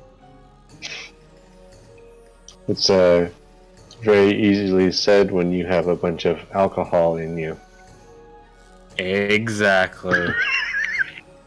You see her take out a flask from seemingly nowhere and take a quick sip of it. Of course. Please be careful. Will do. Thank you for your guidance. Yes. I'll map out a course that you can walk, a road, perhaps take you to the lake itself. Fantastic. Thank you. Okay. I'm assuming you're setting off early tomorrow, so we'll meet there. Have a final breakfast or something. Yes, that would be most excellent. She nods and, clearly stumbling a little, she walks back to the infirmary. To the rose-filled infirmary. To the rose-filled infirmary. Where she trips on the roses. Most likely. How does that look? She gets her own bed, just like Phillip. Honestly, she probably doesn't even realize she's stepping on roses until like halfway into the room, where she freaks out and then lands on her bum. But it was soft and cushiony. No, I'm kidding. And now Well, flat it at least smelled good. and thorny. Hey, we said flowers. We didn't necessarily say roses. That's true. It was implied. Maybe. But it's hard to find that many roses, so... That's true. Cool. And then I'm pretty set to wrap up until the next morning. Sounds good to me. Cool. A lot of the rebellion stuff seems to be moving forward at this point. It's a lot of it of taking care of wounded. There wasn't actually a lot of death involved, but there is a lot of injuries to guards.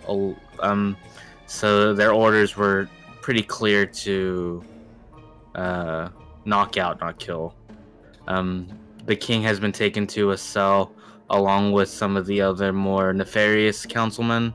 Not councilmen, but noblemen. And Marchette has basically called a city meeting in a couple days. Enough time for other neighboring towns to come to Wexham as well. Awesome. And that will basically take the day, and you wake up the next morning. Perfect. I would wake up, and if I see that other people are up, suggest breakfast before we set off.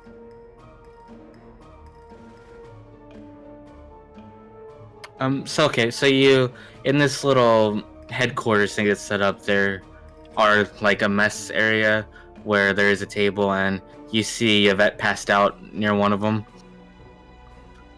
It seems like she fell asleep while eating dinner, or passed out, more likely. But there's food being served and breakfast and that sort of things. Cool. I eat. What does everyone else do? How hard is Yvette passed out? Not very hard. I mean, you can probably stir her awake. She doesn't appear to Okay. be like drunk, knocked out, blacked out. It appears to be legitimate snooze, like she's been up all night. So if Narroth were to carry her to an actual bed, would that wake her? Probably. Okay. Narroth is gonna do it anyway. Okay. She wakes up and goes, What? At that point, Narroth just places her on the bed and say, "You needed somewhere to sleep. Go sleep." She's already out. Perfect. Narroth is going to grab one of the flowers from Phillip's room, one of the ones on the very edge, and just like place it right beside her just to freak her out when she wakes up. Perfect. Danny and Bryn? Or Astor and Bryn? I was gonna say Danny, and then I stopped myself. Yeah, you mixed it up. Yeah. Interesting. Well, what Astor is going to do is he's going to get up, have some light breakfast, maybe play a little bit on his lute, and take a nice, easy morning walk to kind of get the blood flowing and just be ready for the day. Cool. Bryn? Bryn is probably going to go to the north side of town and plot a course with her trusty compass. It points north, east, west, northwest. Okay. I know direction. Perfect.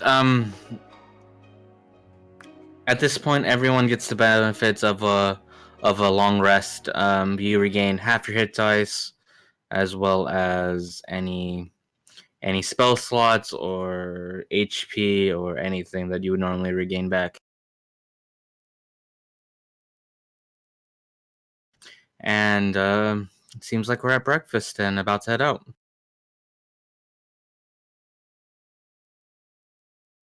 Cool. Anything else before you leave? Take Nope. this as you must gather your party before venturing forth. Nope. Narroth Nothing is gathered. specific. Perfect. All right. We have officially left Wexham, and we're heading to the land of House Steiner, following a road that's going to take you through some thick forest, but on the other side you will see a great lake. Do you guys want any scenes as we pass through this area? How long is the trip going to take? About a week. Okay. On one of those nights, probably when we're camped for the night and there's a fire going or some such, Narroth is going to basically sequester Astor and say, so I think we've been forgetting something very important. Oh, do tell. Narroth is going to pull out his last bottle of tequila from the Tequila Mockingbird. Is going to basically take a swig and then pass it over to Astor. Ah, I see. Yeah, congratulations. Thank you very much. Well, to the health of Caleb, Lana, he takes a swig. You see Dav pull out limes. Before he takes a swig, if she offers him a lime, he'll take a lime. She offers you a whole lime, really not understanding what to do with it. Perfect. Narth is going to take out his dagger and cut it. Thank you. What And else then magical fire daggers for? Cool. Then he's going to take a swig, pass it back to Nara. Narth is going to take another wedge of lime and do the same. He's going to pass the bottle over to Dav and show him how they are doing the little wedge of lime instead of the whole lime with the tequila, and see if she learns. She looks confused. But she seems to take a whole lime, put it in her mouth, and bite into it. She makes one of those sour faces. I think everybody makes a sour face. Narth is going to take his little slice and squeeze it gently into his. See, you just put a little bit in, not the whole thing, and then take another swig. Pass it back. She, you hear her mentally in your head go, no. She takes a whole lime, takes another bite out of it. At this point, Astor just face palms and laughs. Sorry, Nara, you tried. We did try. Narth is going to pass the bottle back to Astor. And this is for the success of our future endeavors. And he takes another swig, passes it back to Nara. Narth takes another swig with some lime. And I think that's the scene right there. I mean, they might keep passing the bottle back and forth, but that was the moment I wanted to create. Perfect. I like that. And I mean, after they drink a bit, Astor kind of pulls out his lute and starts to play a little bit, influenced by alcohol, of course, but, just overall having a good time. Does alcohol make it better or worse? I think a roll would determine that. Better to a point.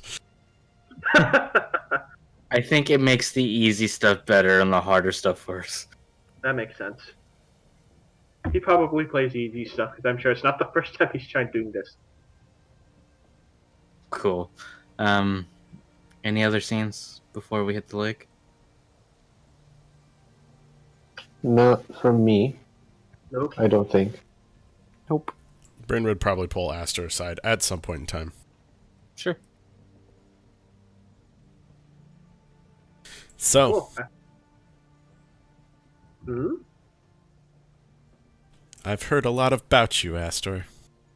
Not just from your wife. Ah, and I'm Beyonce. guessing they're not all the best.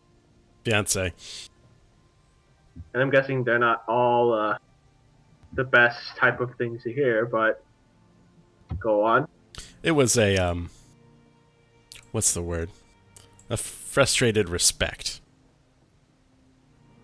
Definitely a Kinda- love, but a strained one. You see Astor kind of arch an eyebrow and say, would you care to elaborate on that? Oh, well, she definitely loves you. And because of that, I think she was hurt more. Astor just gives a deep sigh and says, yeah, I'm fairly certain that's the case. It is nice to hear confirmation from someone, though. At least the good part. Well, I guess just know that going forward. You obviously have things to fix. Not just for the world, but for yourself. That's putting it lightly, but I do agree with you. Just know that she cares deeply for you. I don't plan on betraying that again anytime soon. Although at this point, I think you're her second favorite boy. Astor kind of just shrugs and says, well, can't help that now, can we? How were things between you two while you were there? They were a bit strained at first. I wasn't quite lying when I said that she managed to knock me down once, but it seemed to take out several months worth of frustration in that one fish, so it hurt quite a bit. That sounds like Lana. That sounds like Lana. But, I mean, I was able to use that time to kind of, well, be with her and just help her out as necessary, and then some. Of course, that means I got a lot of guidance from Kieran because he knows what he was doing. But, anyways, I had a lot of time for self-reflection as well, so we'll see how I redeem myself in the eyes of someone who I hope will still become my wife, my child, and then everyone else that I unintentionally let down. Well, knowing Lana, the best thing that'll help is, after all this is done, just be with her. She wants nothing more than for you to be with her. And Bryn kind of looks down and her eyes kind of glaze over after saying that. Well, I'm glad to hear that, but are you alright? Oh, I'm fine. Can Astor tell if Bryn is lying or telling the truth? Danny? What? Are you lying or telling the truth? Am I? Mm-hmm. Shouldn't there be a check for that? This is out of character for me. Oh, for you. I'll send it to you in a chat.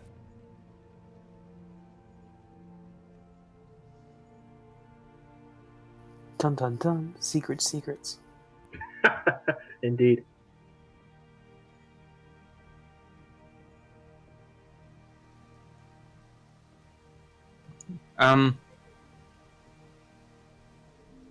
She's not telling the full truth. I'll give you that. It's like information is not fully given, I guess. There's more to the story that she's not saying. There you go. Well, Astor kind of, If you want to give me an insight check, I can tell you which part. oh. Such a terrible roll. It's a very bad roll. Just kidding. You don't even know she's lying. I mean, she technically wasn't from what you said anyway. Well, that's true, but you can't even tell. Bryn's Bryn. Something may be fishy, or it was the fish we had for dinner. One or the other. Yeah, basically. Well, Astor stares for a couple of seconds, but then he says, "Well, I may not know you that well yet, Bryn, but glad to have you around, and I hope we get along. Thanks for telling me a couple of things that I really needed to hear." No problem. I'm sure we'll get along. I know a lot more about you than you know about me. I don't think that's fair, but we'll fix that later. What can I say? You spend time with somebody's fiance, you learn a lot about him. Astor just kind of gives a light face palm and he goes, "Yeah, I'm sure you do." Especially when they're pissed off, and she'll just walk away with that line. Astor watches her walk off, and then he goes, "Well, what does he do?" He does that motion where he, how do I explain it? But he kind of does a hook with his right arm and then catches his, not his elbow, but the other side of the arm with his left hand. So it's kind of like he's going, "Well, fuck you too."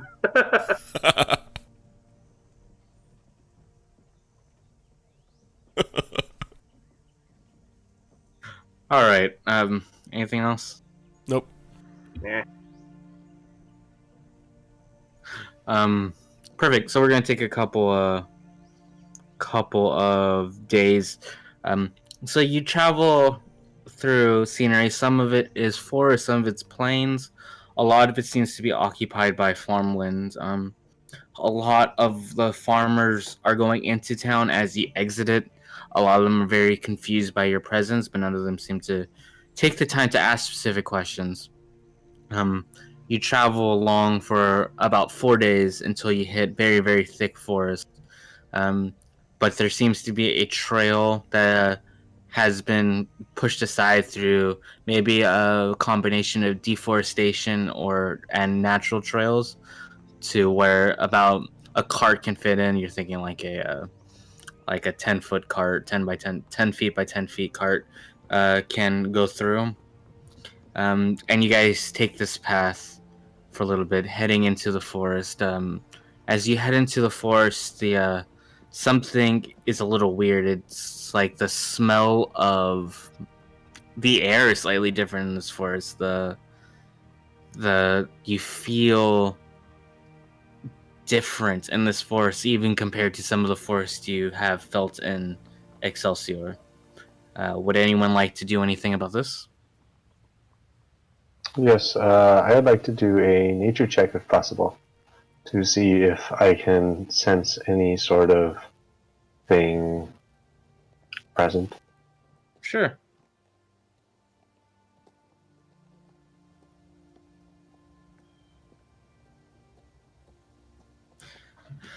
Yeah, so your nature check will tell you that there is age, not age, not that, like, there's ancient aspects of this forest that underlines sort of how the forest grows and how the forest reacts. There's something magical that is older than some of the things you have felt. Maybe not as old as, let's say, Asmodeus, but old as Obad-hai, who, if that answers your question. Okay.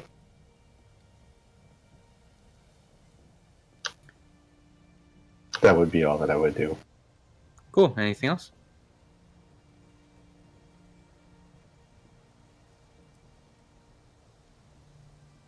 Astor might want to see if this strange feeling is magical in nature or if it's just a completely different, like, ecosystem, even though you probably wouldn't know that word.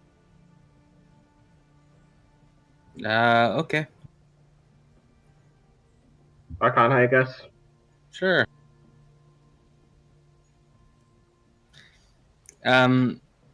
It's there's magic in the sense that there's primal magic. There's like the natural forest, naturey stuff, but not anything excess. So is it pretty much just like the energy of the forest that we're feeling? Something like that, yeah. Okay. But it doesn't feel malevolent or anything of that sort, right? No, not at this point. Just kind of uneasy. Is that what we're talking about? No, I would describe it more as awe, per se. Like there is power in this forest, and you can't necessarily put out why. So maybe it makes you feel uneasy, but I think it more surprises you that there is. It is like, have you guys ever wandered into a town that's really old and you kind of get lost in the ancientness of it for a little bit? You see the cobblestone streets, you see the torn down buildings through fire, neglect, and that sort of thing. You're kind of taken aback back for a brief moment. Even something that's only 100 years old, which is, probably what we get in the United States. But, I've been to the UK not the UK, Germany, where I was standing in places that were 800, 900 years old, and you're taken back from that presence. Yeah, I get what you're saying. Yeah. Okay. Astor probably says in passing, this place feels strange. I would make the argument that it feels older than anything you guys have felt on Excelsior. So take that as you will. This place is amazing. Narroth kind of sniffs the air. This place is old.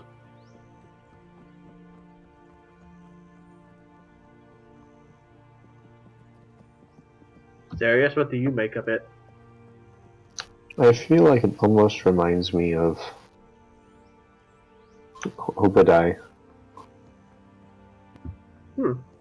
How so? Very,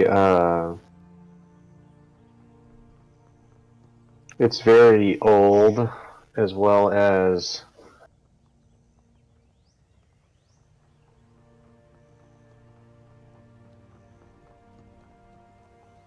got the sort of, I get the sort of sensation that I get from talking to Obad-hai from this forest almost. Huh. You say you've talked to Obad-hai.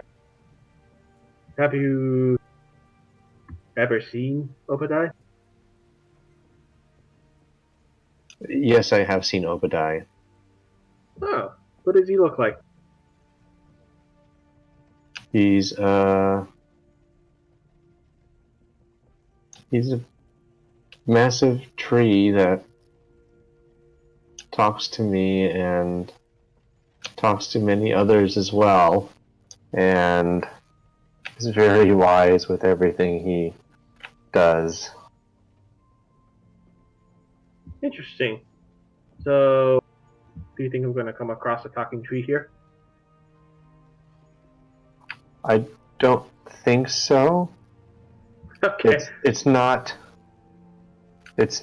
my. It's not him. It's some other being. I feel like. It would be interesting to see a talking tree, though. Yes, it would. Yeah, I'm sure you'd know all about that. Oh, I would.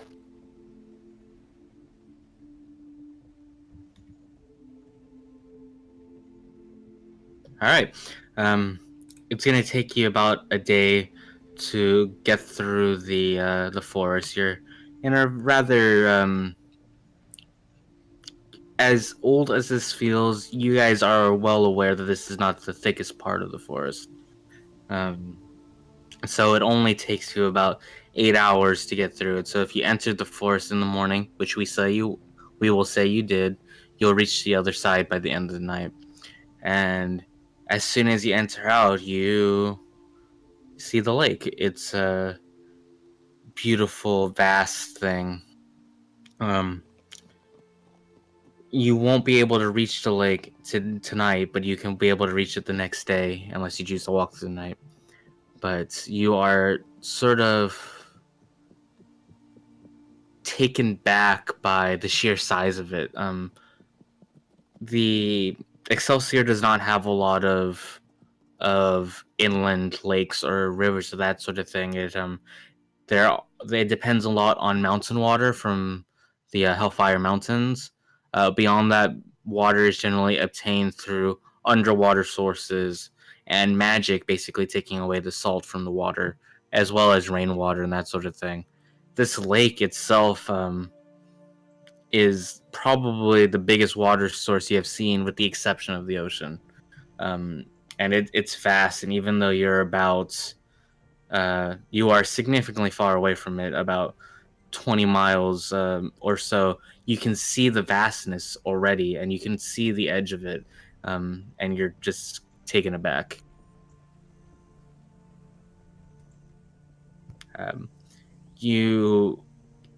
Despite what you guys have felt in Wexham, there's definitely more of a nature-based element to this land that you guys haven't felt in Tyria, Zhangzhou, definitely not the Clockwork City. Warbit had the desert, but there wasn't a sense of reverence to the land as there feels like it is here. And it's not necessarily magic, it's definitely just age and a sense of respect.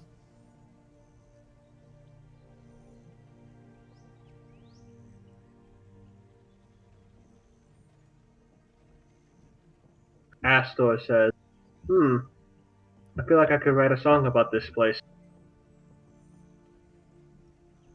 So right now we're not at the lake. We're not beside the lake, right? We're still a day away. More or less, yes.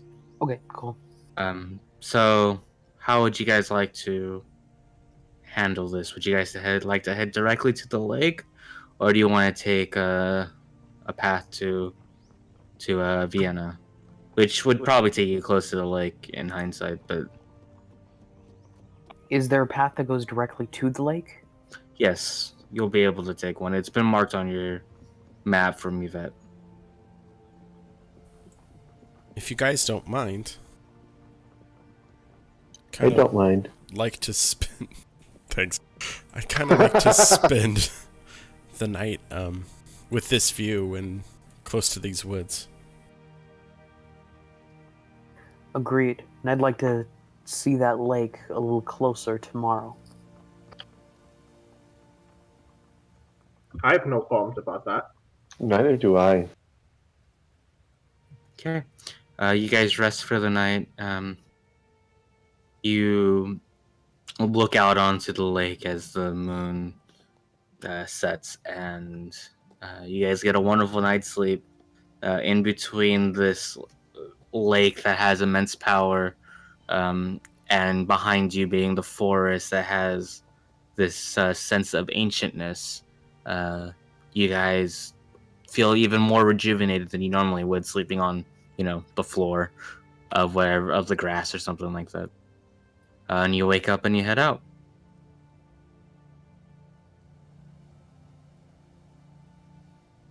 At this point, would you guys like a scene, or would you like me to continue on? Personally, I think I would like to wait until we actually got to the water. Okay, you're going to start getting into view of the water around dusk. And you encounter another campsite that is fairly close to the lake itself. Are there people at this campsite? Or other beings? I would say you aren't close enough to really take in that accurate assumption yet, unless you're wearing sunglasses or something. Bryn. I'll look.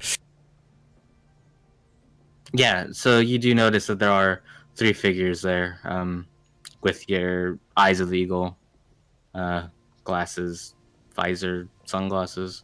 They're sunglasses. Thank you. Even though it's dusk. Shh. They're the sunglasses that change into normal lenses when it gets dark. Transition lenses. Yeah. Why not? Magical transition lenses. I love it. This is how I see better. Okay, so 3 figures. They do appear to be armed, but there's something a little off about them, but you can't necessarily put your finger on it at this distance. Okay, I'll relay this. Yeah, there's 3 people out there. Definitely seem to be odd, but I don't know why.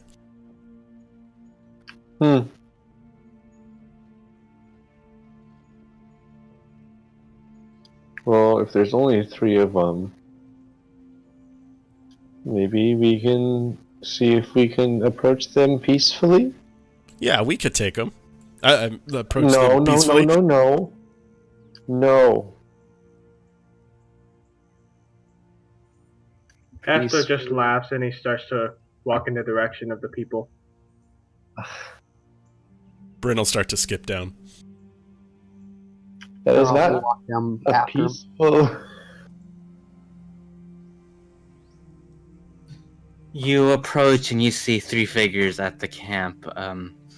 They appear to be adventurers. You do notice one man. He stands about 5'7". He has a mace tied to his belt as well as a shield on his back. He seems to be sort of giving orders to the 2 people on how to set up camp. You see another person who seems to just be kind of coaxing the fire ever so slightly. He seems to be magically coaxing the fire. He is the tallest of them. He appears to be wearing a simple medium armor and appears to have a staff on his back. Another person is literally sitting on the floor laughing at the guy giving orders, and he, none of them appear to really notice your presence, but the emphasis is that they're not human. You recognize them as, if you've seen them, as fire genasi, and they appear to be setting up camp. Have we seen Fire Genasi before? Narroth probably hasn't. Okay.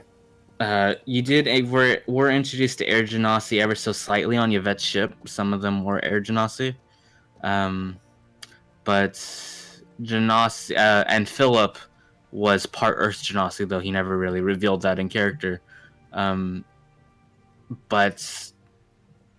Genasi that are so blatant like this, so much to see the fire burning on their head, is kind of rare. No one on Excelsior seems to be as blatant or as raw form as these are. Would I have read or seen pictures of Fire Genasi before? I'll take a history roll. Okay.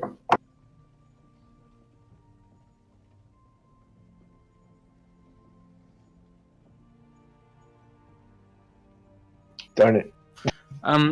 So Fire Genasis have been around for about 100 years, and that's about the extent of what you know. Okay. And okay. I'm sorry, can you put this in perspective? Like, how long have the other races been around for myself, player-wise? Oh, thousands. Okay, thousands. Okay, so 100 years, you said? More or less, yeah. Okay. Well, once we get within earshot, Astor is going to call out. He's going to say, "Ahoy there, folks! How goes it today?" All 3 of them jump up. They draw weapons. One of them has the mace and the shield. The one who is laughing at the other guy pulls out 2 hatchets from his belt, and then the staff comes whirling out. They see you there, and then they relax and sheath their weapons. I'm sorry. We weren't expecting anyone here. Or, Oh, well, no. we were, but not fellow travelers. Oh, no. I personally take no offense to your reaction. It's quite natural. So, how are you three folk doing today? Oh, we're just setting up camp. We have one more. He's out collecting wood right now, but we'll be there. Sorry, who are you? Hi, I'm Bryn. She goes to As shake you their said. hands. Ah, I don't think I've met a red tiefling before. Well, you'll meet two today. I am Zarrius, servant of Obad-hai. And I look up at them because I'm really short. My name is Astor Mithlader. One of them will take your hand. And then who's the other one? Narroth is kind of not responding right away because he's just looking at these creatures blazing with fire and is very confused. That is Narroth. Oh yes, hi. He has a bit of a fascination with fire. Cool. The guy who was wielding a mace and a shield goes, "Hi, my name is Rack." The person who had the staff goes, "And I'm Shaq." And the last person who was wielding the hatchet goes, "And I'm Benny. We are the Flaming Furnace Trio." Stupid. Does that Yeah. count as your one? Nope, this is a character. Oh my god. Yes, Rack, Shaq, and Benny are the Flaming Furnace Trio. How can we help you? Well, If we you were don't just mind, we looking could at- share your fire. Ah, yes, of course. We should be getting more firewood shortly. I think he is coming back now. And you see another person enter the campfire. Rachael, would you like to describe your character? Why, yes, I would. So, my character is a 4-foot, 4-inch dwarf, but he has very white, almost snow colored skin. His hair is a very slate blue color, and he's wearing kind of gray white furs. Think of if you were hunting a polar bear and you killed it and you used the fur for hide. That's pretty much what he's wearing. He also carries a shield with some horns on the front and a pickaxe as his weapon of choice. But right now, the shield is on his back, the axe is at his belt, as he is holding as much firewood as he can carry into camp and can barely see over the top of it. Ah, welcome back. These are our new friends. This is Bryn and Astor and I'm sorry, short one. I don't remember your name. Zarrius. And Narroth back there is kind of shy. Narroth gives a large laughter, like bellowing laugh. Not quite. Well, hello. My name is Iskrim. I say this as my character Iskrim drops the firewood, puts some in the fire. Hi, Isgrim. You don't seem to match the other three. No, not really. They are of fire and I am not. Well, what are you of? Can you not see? I am an ice dwarf. You're a nice dwarf?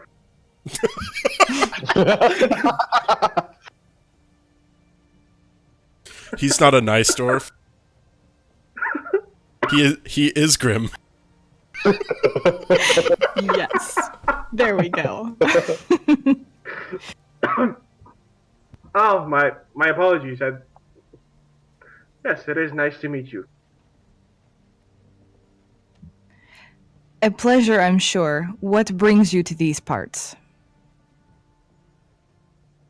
We Well- are Go ahead. in search of. Hold on one second.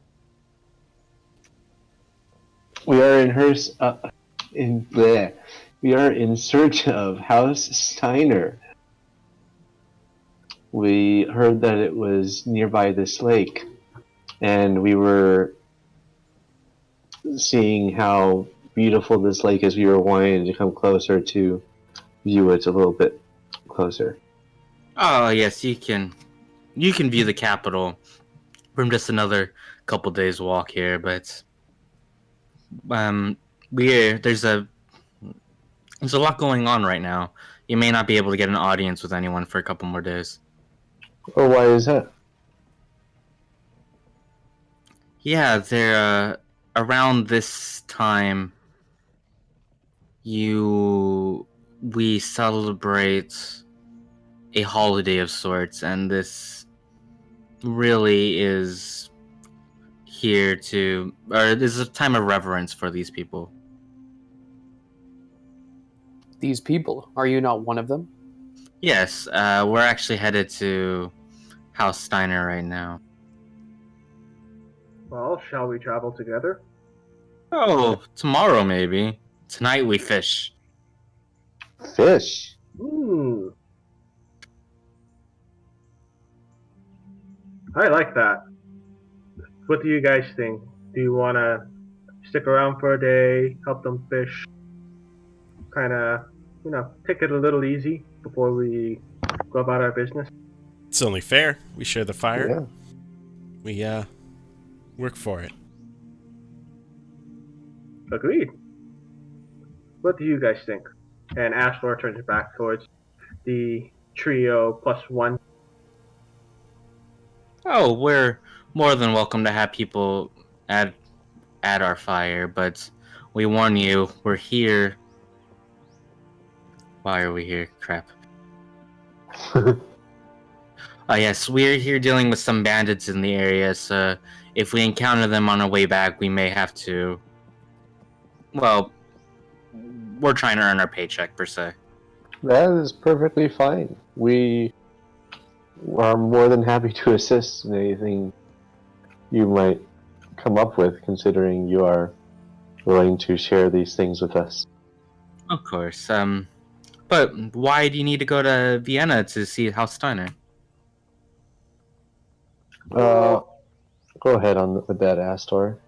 Oh, sorry about that, but yeah. So what happens is we wanted to meet with them to make a request. We are actually not from around here. Wouldn't have been. Well, I meant more specifically this country, but yes, we are from the country of Excelsior. We are in the middle of a pretty immense conflict, actually, and we just came to see if we could request something of House Steiner in the form of some water from this beautiful lake that has some properties to it that would help us with our current endeavor.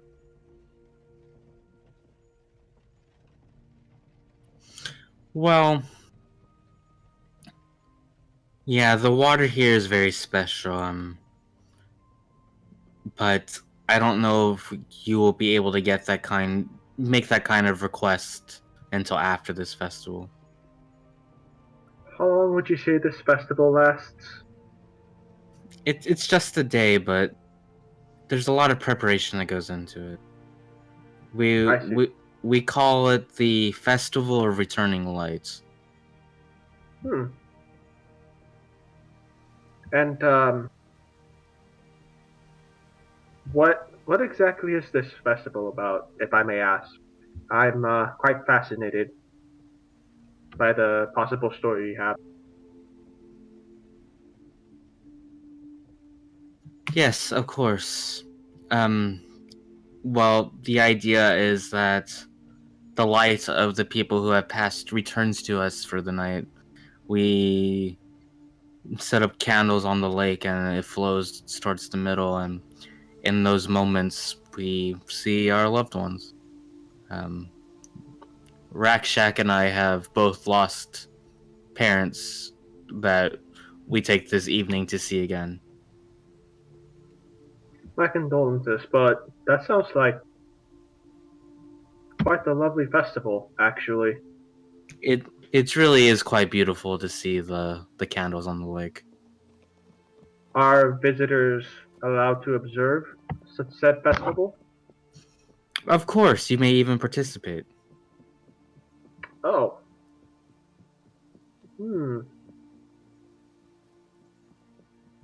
I think I might like that, actually.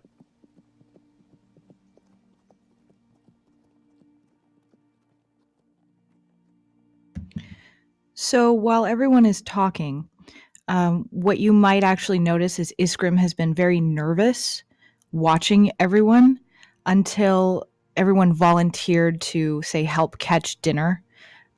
Because the Wounded King was released, he was nervous that, people are following their passions, and usually that would lead to nobody wanting to do work for food. So he visibly relaxes when people start actually being decent. Check one, we're decent. That's debatable.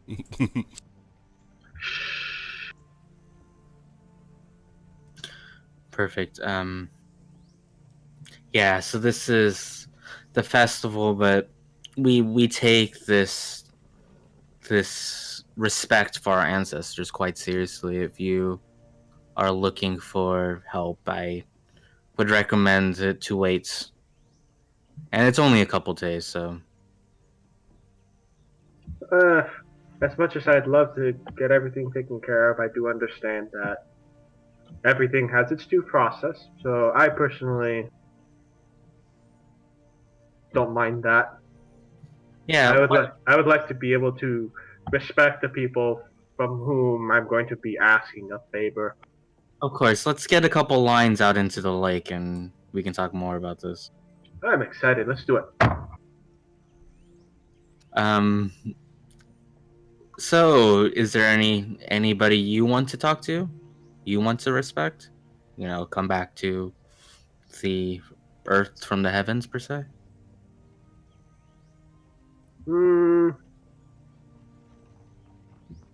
I personally yes, I do have a few people that I would be interested in talking to. One of them being a particularly gruff man who, well, was an alcoholic when I first met him, but aside from him, my father, to my understanding, he had a good life leading up to his passing, so I think I'll let him continue resting, but... Anyone else? Well, the only dead people I know hate my guts, so... I don't think that'll be something I'll partake in, but certainly something I'd be happy to experience. Astor tries to stifle a laughter. Narroth kind of looks into the roaring, or into the lake. Maybe I will. I have one person. I hopefully do not have anyone that I care about that I would see. Oh, well, it'll be a great festival to partake in. It's the day the dead shall rise again, perhaps. If this were out of context, I'd be slightly concerned. But, shall we get to fishing? Oh, they're already casting lines out. Oh, never mind. As they're casting lines, Narroth is going to go to the edge of the lake and look towards the fire genasi behind. Is it okay if I go in? Take a swim? Yeah, of course.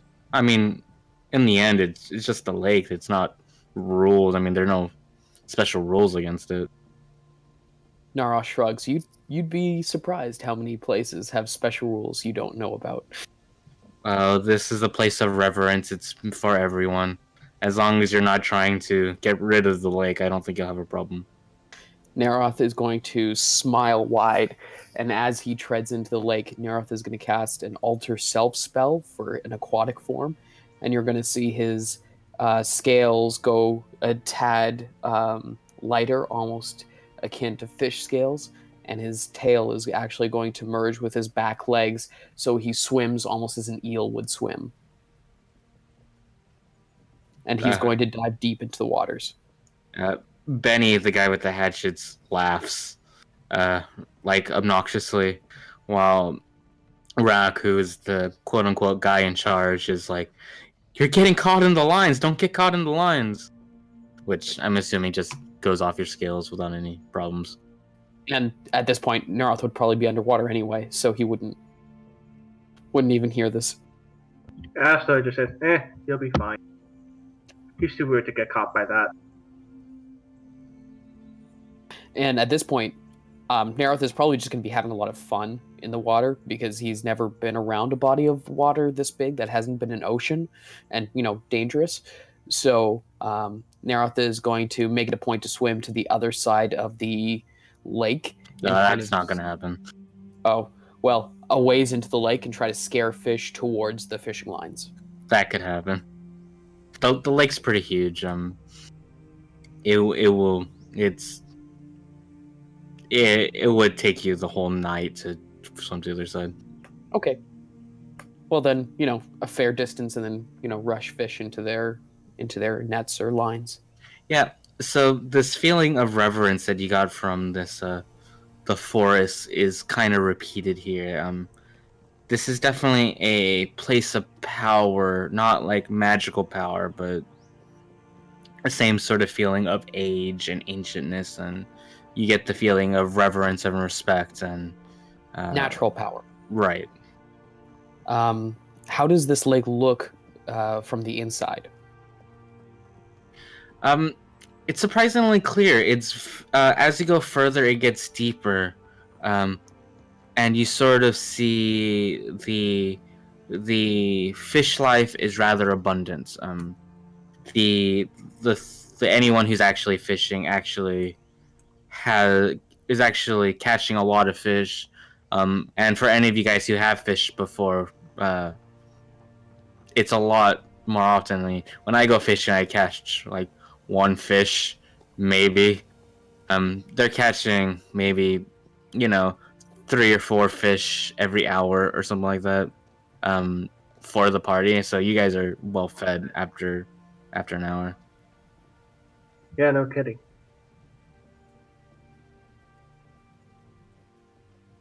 I'm gonna go up to Isgrim. Hello? What is he doing right now? Is he also fishing? He would be dressing the fish that have been caught. So slicing them, filleting them, getting out the guts. All the fun stuff. He's a very practical man, dwarf. Yeah. Man dwarf. Bryn will go up to Isgrim and say, "So what brings a icy dwarf like you with some fiery dudes like them?" Well, my people are not well, and I'm looking to help them, and these 3 seem to be able to do that. How's that? Some time ago, there was this call, this voice that said, "Come to me and I will give you power." And what seemed to happen after that was my people lost their way. Where 1 drink would suffice, they drank 10. Where 1 meal would suffice, they ate a feast. And I could not turn them back. I could not help them. And so I seek a way to take away this charm that has bamboozled them and bring them back to where they were. You and us have very similar goals.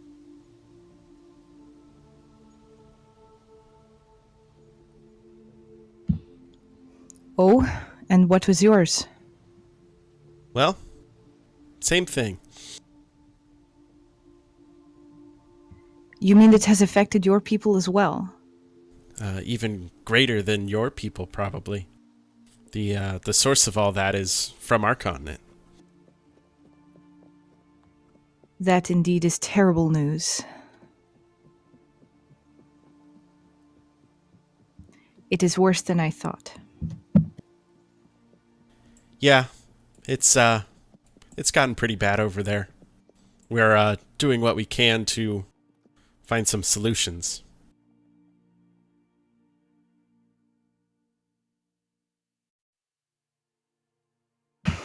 Have you found any solutions?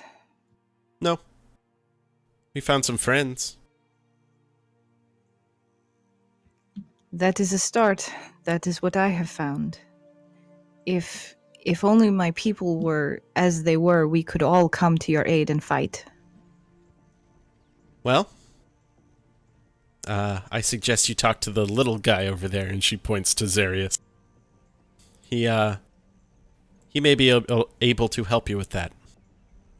He's somewhat in charge of our little get-together.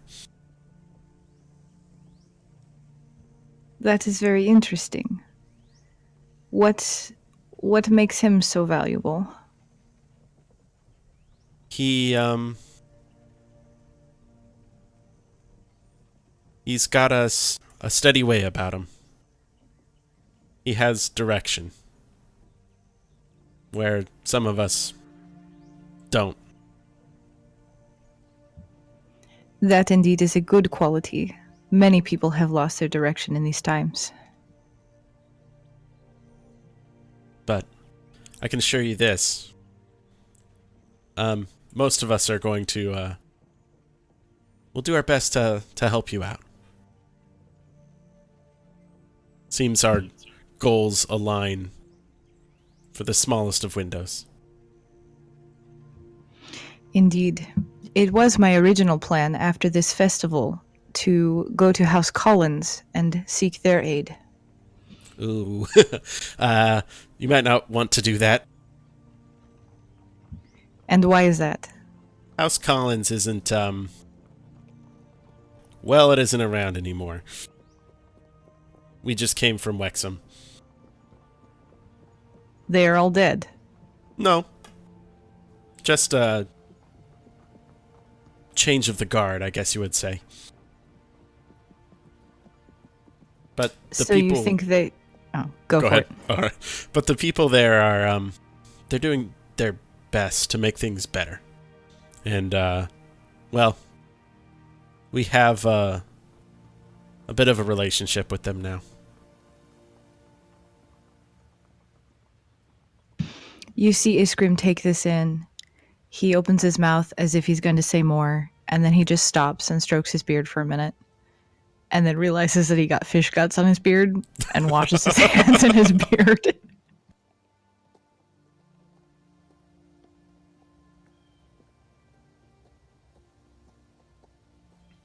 Anyways,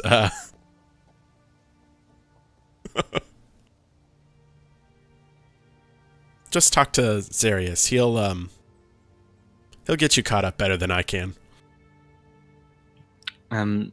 Cool. At this point, Dav is she has Eldrin appearances. She wears a long forest green robe, and this is the person who turns into Astor's sentient sword. Not realizing exactly what is considered proper and seeing Narroth jump into the water in his fish form, you see her take off all her clothes and jump into the water following Narroth, attempting to catch up as this whole fishing thing goes. And you see this the Flaming Furnace trio half laughing, half yelling at them, depending on who they are, is going like, why is she taking off her clothes? Why are they swimming in here? We don't. There's plenty of fish. We don't need their help. And Benny is just sitting there laughing, taking in the whole scene. At this point, Iskrim can find Zarrius. If she chooses to. He chooses to. It chooses to. So yeah, Iskrim will definitely go and find Zarrius. He will definitely also be perplexed at Dav. Like, he was confused at Narroth when he jumped in the lake, but then he proved useful by bringing fish over. But Dav is just weird. Anyway, he goes to find Zarrius. What is Zarrius doing? I would say he's probably fishing along with the other people. Okay.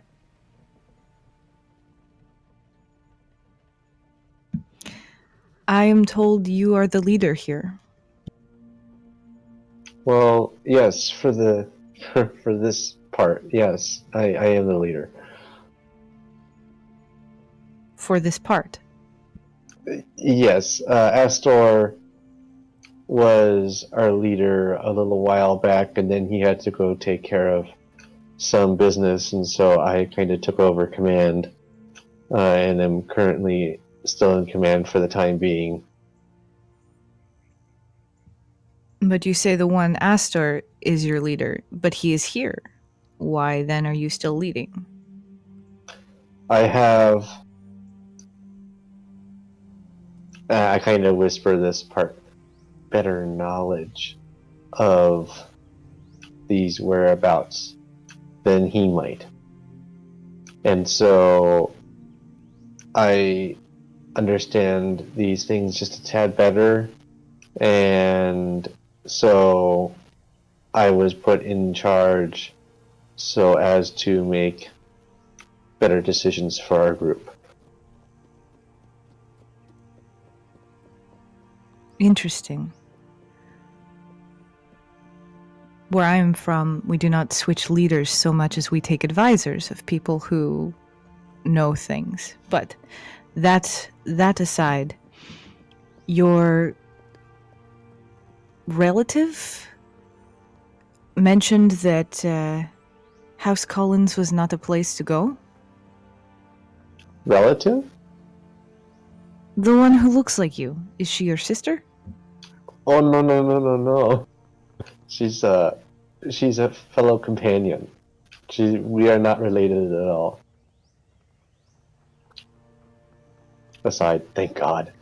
Trying hard not to make a you all look alike joke, and I just can't do it.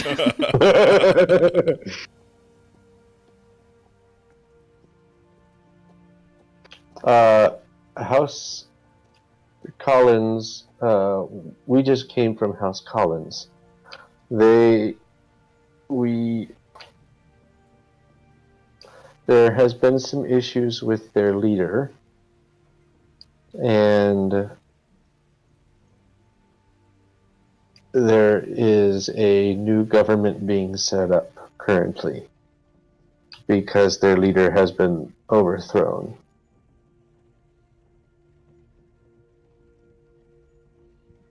Well, that doesn't sound good. That sounds like what happened with my tribe. This seemed to be for the betterment of the community, and we may or may not have taken part in it. And what do you mean by your tribe experiencing the same thing?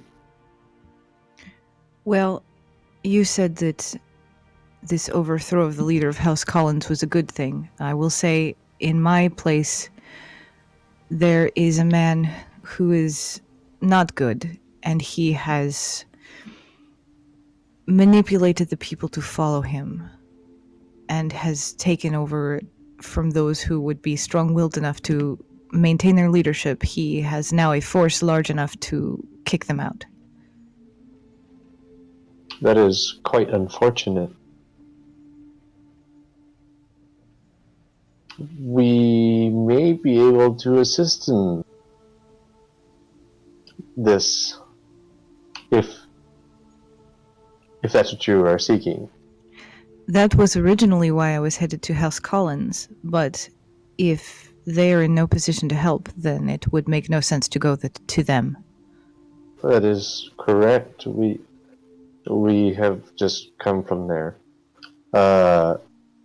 And we assisted them in overthrowing their king due to his cruel nature. So we would be more than happy to assist as long as we maybe get a little bit more information on why this man should be overthrown / how is he manipulating these people of yours? Well, it seems that he is building an army and that he intends to use it to take over the people of this continent, the entire continent. He is doing so by playing to their passions and their lust for power and glory and useless wealth. Tell me more.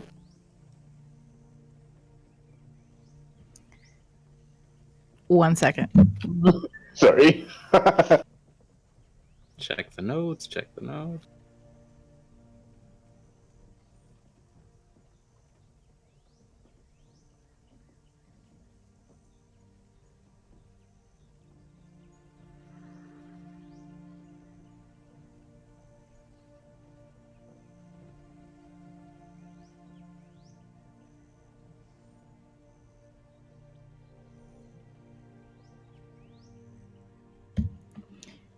It seems to me that this leader who is taking over my people, his name, or at least what people call him, is Trident Maelstrom.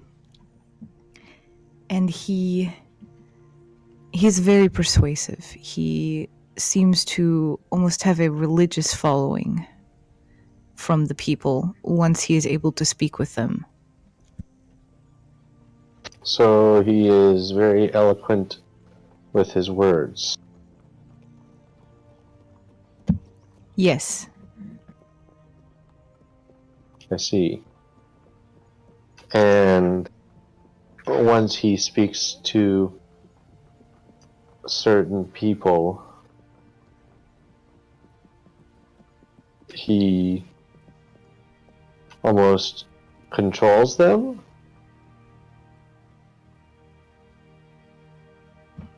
In a way, yes.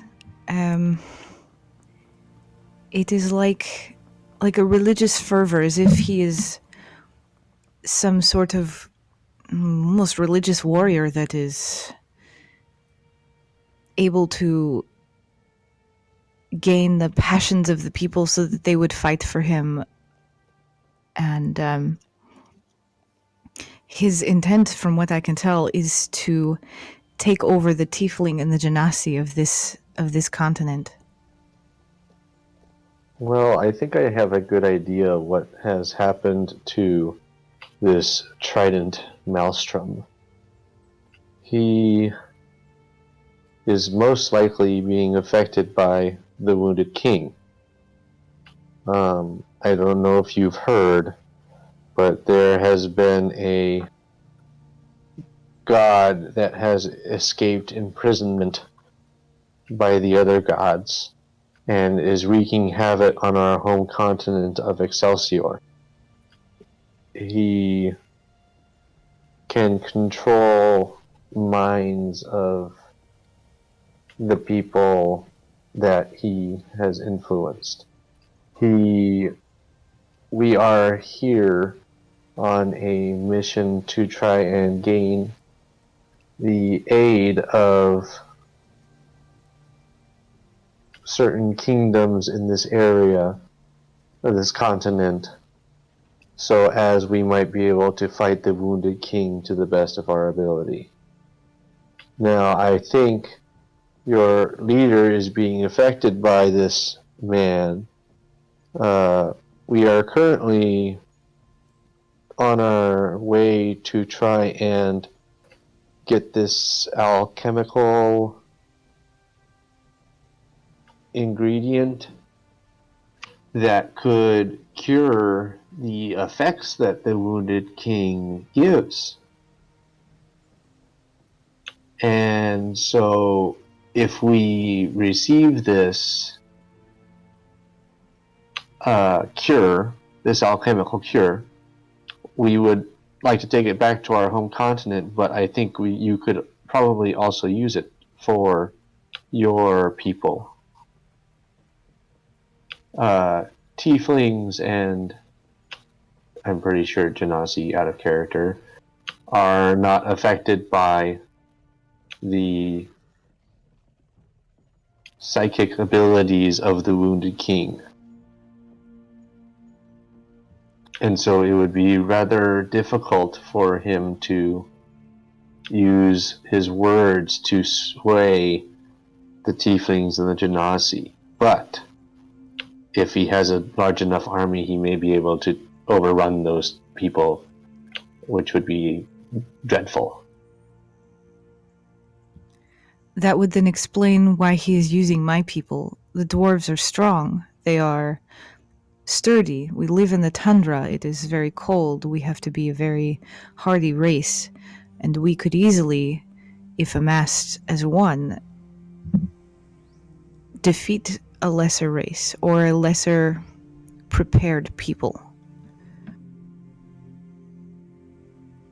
Yes, I have heard that dwarves are susceptible to these effects that the wounded king gives. And so I am afraid that the wounded king has captured a minion per se and using him to win over his fellow man.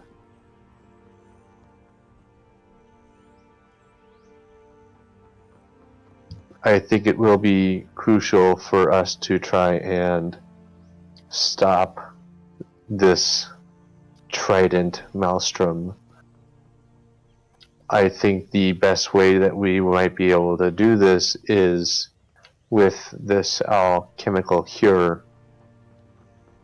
We would have to get close, though, to him and give him the cure, whether through other drink or anything like that.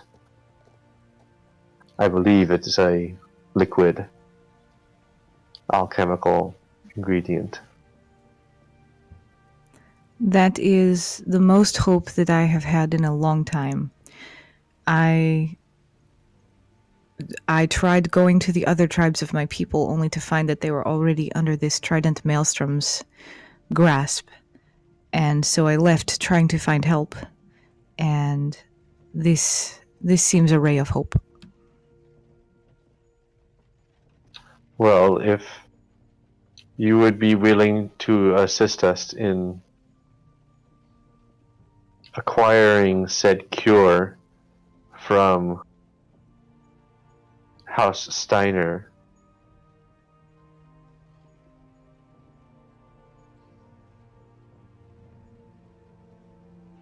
I would be more than willing to assist you if you assisted me in freeing my people, and then I will do whatever it takes to help you free the world from this wounded king.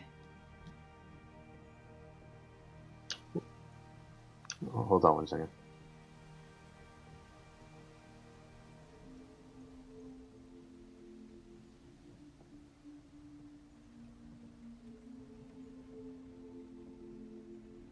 Alright, roll the cook.